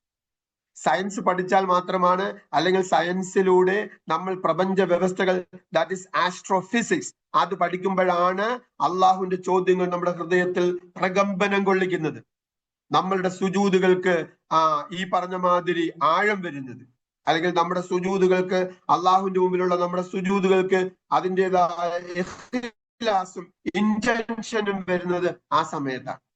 അല്ലെങ്കിൽ നിങ്ങൾ അത് പഠിച്ചിട്ട് സുജൂദ് ചെയ്തു നോക്കൂ, അല്ലെങ്കിൽ നിങ്ങൾ അത് പഠിച്ചതിന് ശേഷം സുജൂദ് ചെയ്തു നോക്കൂ. എത്രയോ ബാച്ചുകൾ അള്ളാഹു തൗഫീക്ക് ചെയ്ത് നമ്മൾ നടത്തിയിട്ടുണ്ട്.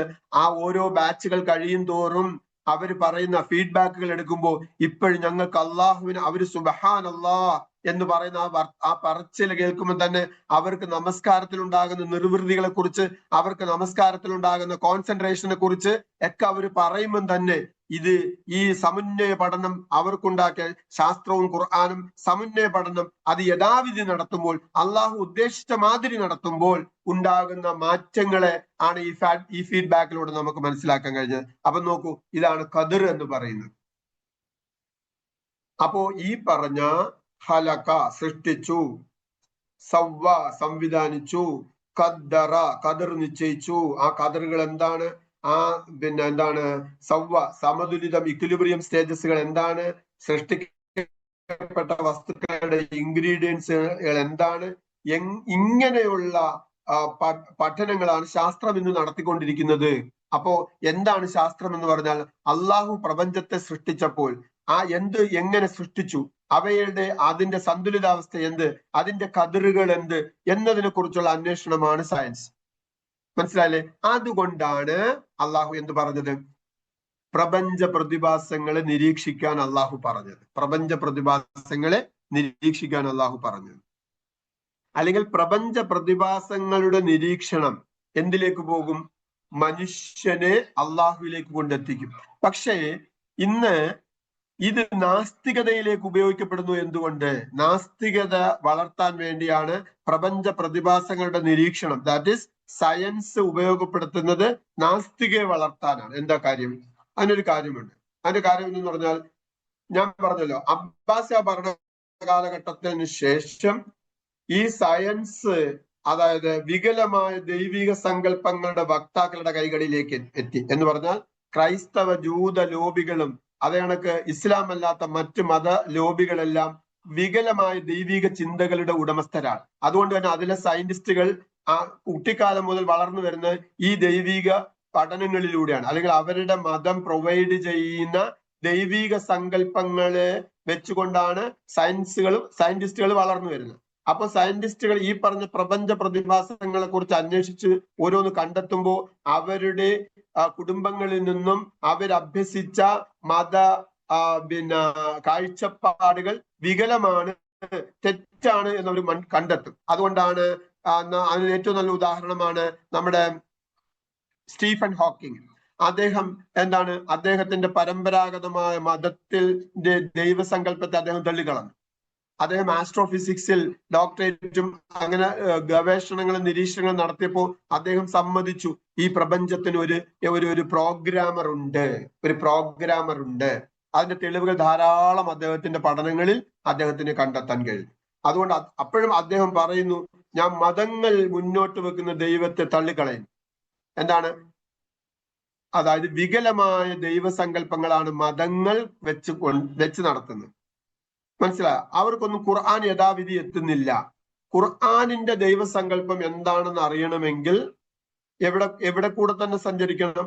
ഖുർആനിലൂടെ സഞ്ചരിക്കുമ്പോൾ ഖുർആനിന്റെ കൽപ്പനകൾക്കനുസരിച്ച് പ്രവർത്തിക്കണം. എന്താണ് ഖുർആനിന്റെ പ്രഥമമായ കൽപ്പനകൾ? ഇഖ്റ, വായിക്കൂ. അതായത് ആദ്യമായി ഇറങ്ങിയ 5 വചനങ്ങളിൽ അള്ളാഹുവിന്റെ റസൂല് ഹിറാ ഗുഹയിൽ നിന്നും ഏറ്റുവാങ്ങിയ 5 വചനങ്ങളിൽ 2 സ്ഥലത്ത് എന്താ പറഞ്ഞത്? വായിക്കൂ. 2 സ്ഥലത്ത് എന്താ പറഞ്ഞത്? പഠിക്കൂ. 1 എംബ്രിയോളജി. അങ്ങനെ മൊത്തം 5, ആദ്യം ഇറങ്ങിയ 5 സെന്റൻസുകളിൽ 2 വായിക്കാൻ ആവശ്യപ്പെടുന്നത്, 2 പഠിക്കാൻ ആവശ്യപ്പെടുന്നത്, അല്ലെ?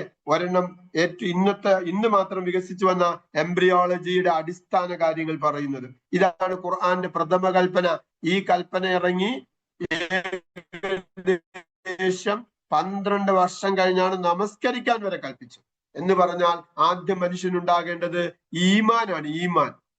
ആ ഈമാനിന് എന്താണ്? സ്വന്തം ബുദ്ധി ഉപയോഗിക്കണം. നിങ്ങൾ നോക്കൂ, ഇബ്രാഹിം നബിയുടെ പാഠം അള്ളാഹു തരുന്നത് എന്താണ്? മലക്കൂത്ത് സനുരീഹിം ഇബ്രാഹിമ. അതായത് ഇബ്രാഹിമിന് നാം കാണിച്ചു കൊടുത്തു മലക്കൂത്ത് സമാവാത്ത് വല്ലറില് ആകാശഭൂമികളുടെ വ്യവസ്ഥ. എന്തിനു വേണ്ടിയാ? അദ്ദേഹം ദൃഢവിശ്വാസികളിൽ ഉൾപ്പെടാൻ വേണ്ടി. ഖുർആൻ പറയാണ്, അദ്ദേഹം ദൃഢവിശ്വാസികളിൽ ഉൾപ്പെടാൻ വേണ്ടി ആകാശഭൂമികളുടെ വ്യവസ്ഥ അദ്ദേഹത്തിന് കാണിച്ചു കൊടുത്തു എന്ന് പറഞ്ഞ ആയത്തിന് ശേഷം ആ വ്യവസ്ഥ എങ്ങനെയാണ് ഇബ്രാഹിം നബി കണ്ടെത്തിയതെന്ന് വിവരിക്കുന്നു. എന്താണ്? രാത്രിയായപ്പോൾ നക്ഷത്രങ്ങൾ വന്നു, അപ്പൊ ഇതാണ് എന്റെ ദൈവം എന്ന് വാദിച്ചു. എന്തുകൊണ്ട്? അവിടുത്തെ ജനങ്ങൾ പ്രകൃതി വസ്തുക്കളെ ദൈവമായി ആചരിച്ചിരുന്നു. അവരെ പോലെ ഇതാണ് എന്റെ ദൈവം എന്ന് വിശ്വസിച്ചു എന്ന് നബി പറയുന്നു. അപ്പൊ കാണാ നക്ഷത്രം അസ്തമിച്ചു. അപ്പൊ പറയാ അസ്തമിച്ചത് ഒന്നും ദൈവമാകാനുള്ള യോഗ്യതയില്ല എന്ന് പറഞ്ഞാൽ അതൊരു വ്യവസ്ഥയ്ക്ക് വിധേയമായി പ്രവർത്തിക്കുന്നു. അങ്ങനെ ഒരു വ്യവസ്ഥയ്ക്ക് വിധേയമായി പ്രവർത്തിക്കുന്നതൊന്നും ദൈവമാകാനുള്ള ക്വാളിറ്റി ഉള്ളതല്ല. അങ്ങനെ പിന്നെ ചന്ദ്രൻ വന്നു, ആ ചന്ദ്രനും ഈ പറഞ്ഞ മാതിരി, പിന്നെ സൂര്യൻ വന്നു, ഈ സൂര്യനും ഈ പറഞ്ഞ മാതിരി ഒന്നും ദൈവമാകാനുള്ള ക്വാളിറ്റി ഇല്ല എന്ന് പറഞ്ഞുകൊണ്ട് ഇബ്രാഹിം നബി തള്ളിക്കളഞ്ഞു. എന്ന് പറഞ്ഞാൽ ഈ 2 ആയത്തുകളിലൂടെ അള്ളാഹു നമ്മളെ പഠിപ്പിക്കുന്ന എന്താണ്? പ്രപഞ്ച നിരീക്ഷണം അള്ളാഹുവിലേക്ക് നിങ്ങളെ കൊണ്ടെത്തിക്കും. അതാണ് ആ മലക്കൂത്ത് സമാവാത്തി വല്ലാറുള്ള ആകാശഭൂമികളുടെ മലക്കൂത്ത്, അതായത് അതിന്റെ വ്യവസ്ഥകൾ, അതിന്റെ യൂണിവേഴ്സൽ ലോസ് അള്ളാഹു ഇബ്രാഹിമിന് കാണിച്ചു കൊടുത്തു. എന്തിന്? അദ്ദേഹം ദൃഢവിശ്വാസിയാകാൻ എന്നാണ് ഖുർആൻ പറഞ്ഞത്. എന്നിട്ട് അത് എങ്ങനെയാണെന്നും എക്സ്പ്ലെയിൻ ചെയ്യുന്നു. എങ്ങനെയാണ്? ഈ പറഞ്ഞ കണക്ക് നക്ഷത്രങ്ങളെയും സൂര്യനെയും ചന്ദ്രനെയും ഒക്കെ നിരീക്ഷിക്കുന്നു. നോക്കൂ, നിരീശ്വരവാദത്തിൽ നിന്നിരുന്ന സ്റ്റീഫൻ ഹോക്കിങ് ആകാശഭൂമികളെ കുറിച്ചുള്ള പഠനം, ദാറ്റ് ഈസ് ആസ്ട്രോഫിസിക്സിനെ കുറിച്ചുള്ള പഠനം അദ്ദേഹത്തെ എവിടെ കൊണ്ടെത്തിച്ചു? ഈ പ്രപഞ്ചത്തിന് ഒരു പ്രോഗ്രാമർ ഉണ്ട് എന്ന അവസ്ഥയിലേക്ക് കൊണ്ടെത്തിച്ചു. അപ്പൊ അതെന്താണ്? പ്രപഞ്ച നിരീക്ഷണം. ധാരാളം സ്ഥലങ്ങളിൽ നമുക്കത് കാണാൻ കഴിയും. പ്രപഞ്ചത്തെ നിരീക്ഷിക്കേണ്ടത് എന്തിനു വേണ്ടി പ്രപഞ്ചത്തെ നിരീക്ഷിക്കേണ്ടി വരുന്നത് എന്തിനു വേണ്ടി, അല്ലെ? അപ്പൊ ശാസ്ത്രം ഇസ്ലാമിന്റെ കയ്യിൽ നിന്നും പുറത്തു പോകുകയും അങ്ങനെ ഇസ്ലാമിൻ്റെതല്ലാത്ത ഈ ഇസ്ലാമികേതര ജാഹിലിയത്തിന്റെ വൈകൃത ദൈവസങ്കല്പങ്ങളിൽ നിന്നുകൊണ്ട് ശാസ്ത്രങ്ങൾ ഗവേഷണങ്ങൾ നടത്തിയപ്പോൾ മനുഷ്യബുദ്ധിയുടെ പരിമിതികൾ കാരണം എന്ത് സംഭവിച്ചു? ശാസ്ത്രത്തിന് ധാരാളം തെറ്റുകൾ സംഭവിച്ചിട്ടുണ്ട്. ആ തെറ്റുകളെ കുറിച്ച് ChatGPT എടുത്ത് നിങ്ങൾ ചോദിച്ചാൽ ChatGPT പറഞ്ഞു തരുന്ന കുറച്ച് മറുപടികൾ ഞാൻ ഇവിടെ കൊടുക്കുകയാണ്. കാണാൻ പറ്റുന്നുണ്ടല്ലോ. ChatGPT എടുത്ത് ചോദിച്ചാൽ പറഞ്ഞു തരും. അതായത് ഉദാഹരണമായിട്ട് പ്രപഞ്ചത്തിന്റെ കേന്ദ്രം, ഭൗമകേന്ദ്രം എന്ന് പറഞ്ഞത്, അത് ശാസ്ത്രം ആദ്യം പറഞ്ഞിരുന്നത് എന്താ? ഭൂമിയാണ് പ്രപഞ്ചത്തിന്റെ കേന്ദ്രം. പിന്നീട് നിരീക്ഷണത്തിലൂടെ അല്ലെന്ന് കണ്ടെത്തി. അതാണ് ഗുരുത്വാകർഷണം. ന്യൂട്ടൺ പറഞ്ഞതുപോലെയല്ല. ഐൻസ്റ്റീൻ പിന്നീട് അദ്ദേഹത്തിന്റെ റിലേറ്റിവിറ്റി തിയറിയിലൂടെ ഗുരുത്വാകർഷണത്തിന്റെ ഡെപ്തിലേക്കും ഒക്കെ ഒരുപാട് കാര്യം, അത് വിശദമായി പഠിക്കേണ്ട കാര്യങ്ങളാണ്, അതിലേക്ക് വന്നു. അതാണ് ജീവന്റെ ഉൽപ്പത്തിയെ കുറിച്ച് സ്പോണ്ടേനിയസ് തിയറി, ജനറേഷൻ തിയറിയാണ്. അഴുകിയ സാധനങ്ങളിൽ നിന്ന് ജീവൻ ഉണ്ടാകുന്നു എന്ന് മനസ്സിലാക്കുന്നു. അതായത് ലൂയി പാസ്റ്ററാണ് പിന്നീട് എന്താണ് മൈക്രോൺസുകളെ കുറിച്ചുള്ള പഠനങ്ങളിലേക്ക് എത്തുന്നത്. അതേപോലെ തന്നെ രോഗത്തിന്റെ കാരണങ്ങൾ അല്ലെ, ദുർഗന്ധം വമിക്കുന്ന കാറ്റുകൾ രോഗത്തെ പകർത്തുന്നു. ഇങ്ങനെ ഒരുപാട് അബദ്ധങ്ങളിൽ നിന്നാണ് എന്ത് വന്നത്, സയൻസ് ഇന്നത്തെ സ്റ്റേജിലേക്ക് വന്നത്. എന്തുകൊണ്ടാണ് ഈ അബദ്ധങ്ങൾ? മനുഷ്യന്റെ ബുദ്ധിയുടെ പരിമിതികളാണ്. ഞാൻ നേരത്തെ പറഞ്ഞല്ലേ, ന്യൂട്ടൺ പറഞ്ഞ പ്രകാശത്തിന്റെ സഞ്ചാരത്തെ കുറിച്ച് അദ്ദേഹം പറഞ്ഞ തിയറി 200 വർഷക്കാലം തരംഗ സിദ്ധാന്തം, ആ സിദ്ധാന്തം ശരിയാണ് എന്ന് പറഞ്ഞ് കൊണ്ടു നടന്നു. പിന്നീടാണ് ഫോട്ടോണുകളെ കുറിച്ച് വരുന്നത്. അപ്പൊ സയൻസ് നിങ്ങളൊന്ന് പഠിച്ചു നോക്കൂ. അങ്ങനെ പഠിച്ചാൽ ഒരുപാട് ഭീമാബദ്ധങ്ങളിൽ നിന്നും പതുക്കെ കരകയറി വരുന്നതാണ്. ഇക്കാലത്തും സയൻസിന് ഭീമമായ അബദ്ധങ്ങളുണ്ട്. ഏറ്റവും നല്ലൊരു അബദ്ധം ഞാൻ പറഞ്ഞു തരാം. കുറെ വർഷങ്ങൾക്ക് മുമ്പ് നമ്മുടെ അടുത്ത് പറയും, പ്രമേഹ രോഗികൾ ഗോതമ്പ് ആവശ്യത്തിന് കഴിച്ചോ, ചോറ് കഴിക്കണ്ട. ഇപ്പൊ അതേ ഡോക്ടർമാര് വന്നിരുന്ന് ടെലിവിഷനിൽ പറയുന്നു ഗോതമ്പ് കഴിക്കരുത്, അതിനകത്ത് പ്രത്യേകമായ ഒരു സാധനമുണ്ട് ഷുഗറിനെ കൂട്ടുന്നത്. നോക്കൂ നിങ്ങൾ, ഷുഗറിന്റെ പ്രമേഹ രോഗത്തിന്റെ മെഡിസിൻസുകൾ, അതിന്റെ ആപ്ലിക്കേഷൻസുകൾ, ആദ്യകാലത്തെ മരുന്ന്, ഇപ്പോഴത്തെ മരുന്ന്, ആദ്യകാലത്തെ മരുന്നുണ്ടാക്കിയ ഡിഫക്ട്സുകൾ, അങ്ങനെ ശാസ്ത്രലോകം ഇന്നും അബദ്ധങ്ങളിൽ ചവിട്ടി നിൽക്കുകയാണ്. മനുഷ്യബുദ്ധിയുടെ പരിമിതികളാണ്. മനുഷ്യന് അന്വേഷിക്കാനും കണ്ടെത്താനുമുള്ള അവന്റെ ബുദ്ധിക്ക് ഒരു പാത്ത് ഉണ്ട്, അല്ലെങ്കിൽ അതിങ്ങനെ പോകുന്നതിന് ഒരു പാത്ത് ഉണ്ട്. അതാണ് സൂറത്തുൽ ബഖറയിലെ 255-ാമത്തെ ആയത്തിൽ അള്ളാഹു പറഞ്ഞത്, മനുഷ്യന് നാം കാലോചിതമായിട്ട് മാത്രമേ അവൻ നാം ഇൽമുകൾ നൽകത്തുള്ളൂ. മറ്റൊരു സ്ഥലത്തിൽ അള്ളാഹു നബിയോട് പറയാണ്, ഓ പ്രവാചകരെ, മനുഷ്യന്മാർ, അതായത് അവർ എന്ന് പറഞ്ഞ മനുഷ്യന്മാർ താങ്കളോട് റൂഹിനെ കുറിച്ച്, അതായത് ആത്മാവിനെ കുറിച്ച് ചോദിക്കുന്നു. ആത്മാവിനെ കുറിച്ച് അവർ താങ്കളോട് ചോദിക്കുന്നു. താങ്കൾ അവരോട് പറയണം, ഇൽമിൽ നിന്നും വളരെ കുറച്ചു മാത്രമേ മനുഷ്യന് നൽകപ്പെട്ടിട്ടുള്ളൂ എന്ന് പറഞ്ഞാൽ അള്ളാഹു റൂഹ്, അതിന്റെ സത്ത എന്താണ് എന്നതിനെ കുറിച്ചൊന്നും അള്ളാഹു നമുക്ക് പറഞ്ഞു തരാൻ ഉദ്ദേശിക്കുന്നില്ല. മറിച്ച് ഓരോ കാലഘട്ടത്തിലും മനുഷ്യകുലത്തിന് ഏത് തരത്തിലുള്ള അറിവുകൾ വേണമോ ആ അറിവുകൾ അള്ളാഹു നമുക്ക് എത്തിച്ചു തരും. അതിന് അള്ളാഹു ആരെ തിരഞ്ഞെടുത്തു? ശാസ്ത്രജ്ഞന്മാരെ തിരഞ്ഞെടുത്തു. നോക്കൂ നിങ്ങൾ, ശാസ്ത്രത്തിന്റെ ഏറ്റവും പ്രധാനപ്പെട്ട കണ്ടെത്തലുകളൊന്നും അവരങ്ങനെ കണ്ടെത്തണമെന്ന് വിചാരിച്ചുകൊണ്ട് നടത്തിയ പരീക്ഷണങ്ങളേ അല്ല. For example, antibiotics. മനുഷ്യകുലത്തെ ഏറ്റവും കൂടുതൽ അപകടകരമായ അവസ്ഥയിൽ നിന്ന് രക്ഷപ്പെടുത്തിയിട്ടുള്ള സാധനമാണ് ആന്റിബയോട്ടിക്സ്. ഇന്നും അങ്ങനെ തന്നെയാണ്. അത് ഒരുപാട് ദുരുപയോഗം ചെയ്യുന്നുണ്ടെങ്കിലും നോക്കൂ, ആന്റിബയോട്ടിക്സിന്റെ കണ്ടെത്തിന്റെ ചരിത്രം നിങ്ങൾ പരിശോധിച്ച് നോക്കൂ. അദ്ദേഹം വിചാരിച്ചിട്ടില്ല, അത് വളരെ യാദൃച്ഛികമാണ്. വൈദ്യുതിയുടെ കണ്ടെത്തൽ നോക്കൂ, വൈദ്യുതി എങ്ങനെയാണ് കണ്ടെത്തിയത്? അത് വളരെ യാദൃച്ഛികമാണ്. അങ്ങനെ മനുഷ്യകുലത്തിന്റെ ചരിത്രം തന്നെ മാറ്റി എഴുതിയ, മാനവരാശിയുടെ പുരോഗതിക്ക് കാരണമായ പല കണ്ടെത്തലുകളും ശാസ്ത്രജ്ഞന്മാര് അവിചാരിതമായി കണ്ടെത്തിയതാണ് എന്ന് പറഞ്ഞാൽ ആ ചരിത്രം പഠിച്ചാൽ നിങ്ങൾക്ക് അറിയാൻ പറ്റും അള്ളാഹു അത് അവർക്ക് എത്തിച്ചു കൊടുത്തതാണ് എന്ന്. അള്ളാഹു ഇന്ന ശാസ്ത്രജ്ഞനെ ആ മേഖലയിൽ അദ്ദേഹം പരിശ്രമിച്ചപ്പോൾ അള്ളാഹു അദ്ദേഹത്തെ തിരഞ്ഞെടുക്കുകയും അദ്ദേഹത്തിലൂടെ വൈദ്യുതി ഇവിടെ എത്തിച്ചു, അദ്ദേഹത്തിലൂടെ ആന്റിബയോട്ടിക്സ് ഇവിടെ എത്തിച്ചു. അങ്ങനെ പ്രബലമായ മനുഷ്യ സംസ്കാരത്തെയും മനുഷ്യകുലത്തെയും ഈ രൂപത്തിൽ പുരോഗതിയിലേക്ക് നയിച്ച ഒട്ടുമിക്ക ശാസ്ത്ര കണ്ടെത്തലുകളും അള്ളാഹു ഈ തെരഞ്ഞെടുത്ത് അവരിലൂടെ നമുക്ക് തന്നതാണ് എന്ന് നമുക്ക് പഠിച്ച് മനസ്സിലാക്കാൻ കഴിയും. ശാസ്ത്രത്തിന്റെ പരിമിതികൾ നമ്മൾ മനസ്സിലാക്കുന്ന, അല്ലെങ്കിൽ ശാസ്ത്രത്തിന്റെ ചരിത്രം പഠിക്കുന്ന സ്ഥലത്ത് നമുക്കിത് മനസ്സിലാക്കാൻ പറ്റും. അപ്പൊ എന്താണ് ശാസ്ത്രം എന്ന് നമ്മൾ അറിയണം. ആ ശാസ്ത്രത്തെ ഖുർആനിന്റെ ആധികാരികത തെളിയിക്കാനുള്ള, അല്ലെങ്കിൽ അപ്രമാദിത്വം കൊടുക്കേണ്ടത് ആർക്കാണ്? ഖുർആനിനാണോ ശാസ്ത്രത്തിനാണോ? ഖുർആനിനാണ്. ഒരു എക്സാമ്പിൾ ഞാൻ പറയാം. ഇപ്പോഴും നമ്മള് പ്രപഞ്ചത്തിന്റെ രൂപപ്പെടലുമായി ബന്ധപ്പെട്ട വിഷയം, പ്രപഞ്ചത്തിന്റെ രൂപപ്പെടല്, ഐൻസ്റ്റീൻ അരിസ്റ്റോട്ടിൽ അദ്ദേഹം പറഞ്ഞിരുന്നത് എന്താണ്? സ്റ്റഡി സ്റ്റേറ്റ് തിയറിയാണ്. അതായത് പ്രപഞ്ചം ഉണ്ടായതല്ല, ഈ പ്രപഞ്ചം ഇങ്ങനെ തന്നെ ആയിരുന്നു. പ്രപഞ്ചത്തിന് ഒരു തുടക്കമില്ല, ഇനി ഒടുക്കവുമില്ല, പ്രപഞ്ചം ഇങ്ങനെ നിലനിന്നിരുന്നു എന്നാണ് ഐൻസ്റ്റീൻ പറഞ്ഞിരുന്നത്. ഈ ഐൻസ്റ്റീന്റെ ചിന്ത തന്നെയാണ് പിൽക്കാലത്തുള്ള എല്ലാ മനുഷ്യന്മാരും, എന്തിനേറെ നമ്മുടെ അരിസ്റ്റോട്ടിലിന്റെ ഈ ചിന്ത തന്നെയാണ് ഈ ഐൻസ്റ്റീന്റെ കാലഘട്ടം വരെയും ഉണ്ടായിരുന്നത്. എന്താണ് അരിസ്റ്റോട്ടിൽ പറഞ്ഞ ചിന്തയുണ്ടല്ലോ, പ്രപഞ്ചം ഉണ്ടായതല്ല, അതിന് ഒടുക്കമില്ല, തുടക്കമില്ല, പ്രപഞ്ചം ഇങ്ങനെ തന്നെ നിലനിൽക്കത്തോള് എന്ന് പറഞ്ഞ പിന്നെ അരിസ്റ്റോട്ടിലിയൻ തിയറിയാണ് ഐൻസ്റ്റീൻ വരെയും വിശ്വസിച്ചത്. ഐൻസ്റ്റീന്റെ റിലേറ്റിവിറ്റി തിയറി പ്രകാരം പ്രപഞ്ചം ഒന്നെങ്കിൽ ഉണ്ടായതായിരിക്കണം, അല്ലെങ്കിൽ വികസിച്ചുകൊണ്ടിരിക്കുന്നതാണ്, അല്ലെങ്കിൽ അത് ചുരുങ്ങിക്കൊണ്ടിരിക്കുന്നതാണ് എന്നതാണ് റിലേറ്റിവിറ്റി തിയറിയിൽ കൊണ്ടെത്തിച്ചത്. പക്ഷേ അദ്ദേഹം ഈ പറഞ്ഞ ഗ്രീക്ക് അരിസ്റ്റോട്ടലിന്റെ ചിന്തയിൽ വിശ്വസിച്ചുകൊണ്ട് അദ്ദേഹം തന്റെ റിലേറ്റിവിറ്റി തിയറി തിരുത്താൻ തയ്യാറായി. അങ്ങനെ അതിനകത്ത് തിരുത്തി ചില കോൺസ്റ്റന്റുകൾ മാറ്റിക്കുറിച്ചു. എന്തിനാ? പ്രപഞ്ചം ഉണ്ടായതല്ല എന്ന് സ്ഥാപിക്കാൻ വേണ്ടി ഐൻസ്റ്റീൻ തന്റെ റിലേറ്റിവിറ്റി തിയറിയിൽ മാറ്റം വരുത്തി. അതിനകത്ത് ചില കോൺസ്റ്റന്റുകൾ മാറ്റി തിരുത്തി എഴുതി. പക്ഷേ 1926 അതായത് ഐൻസ്റ്റീന്റെ സമകാലികനായിരുന്ന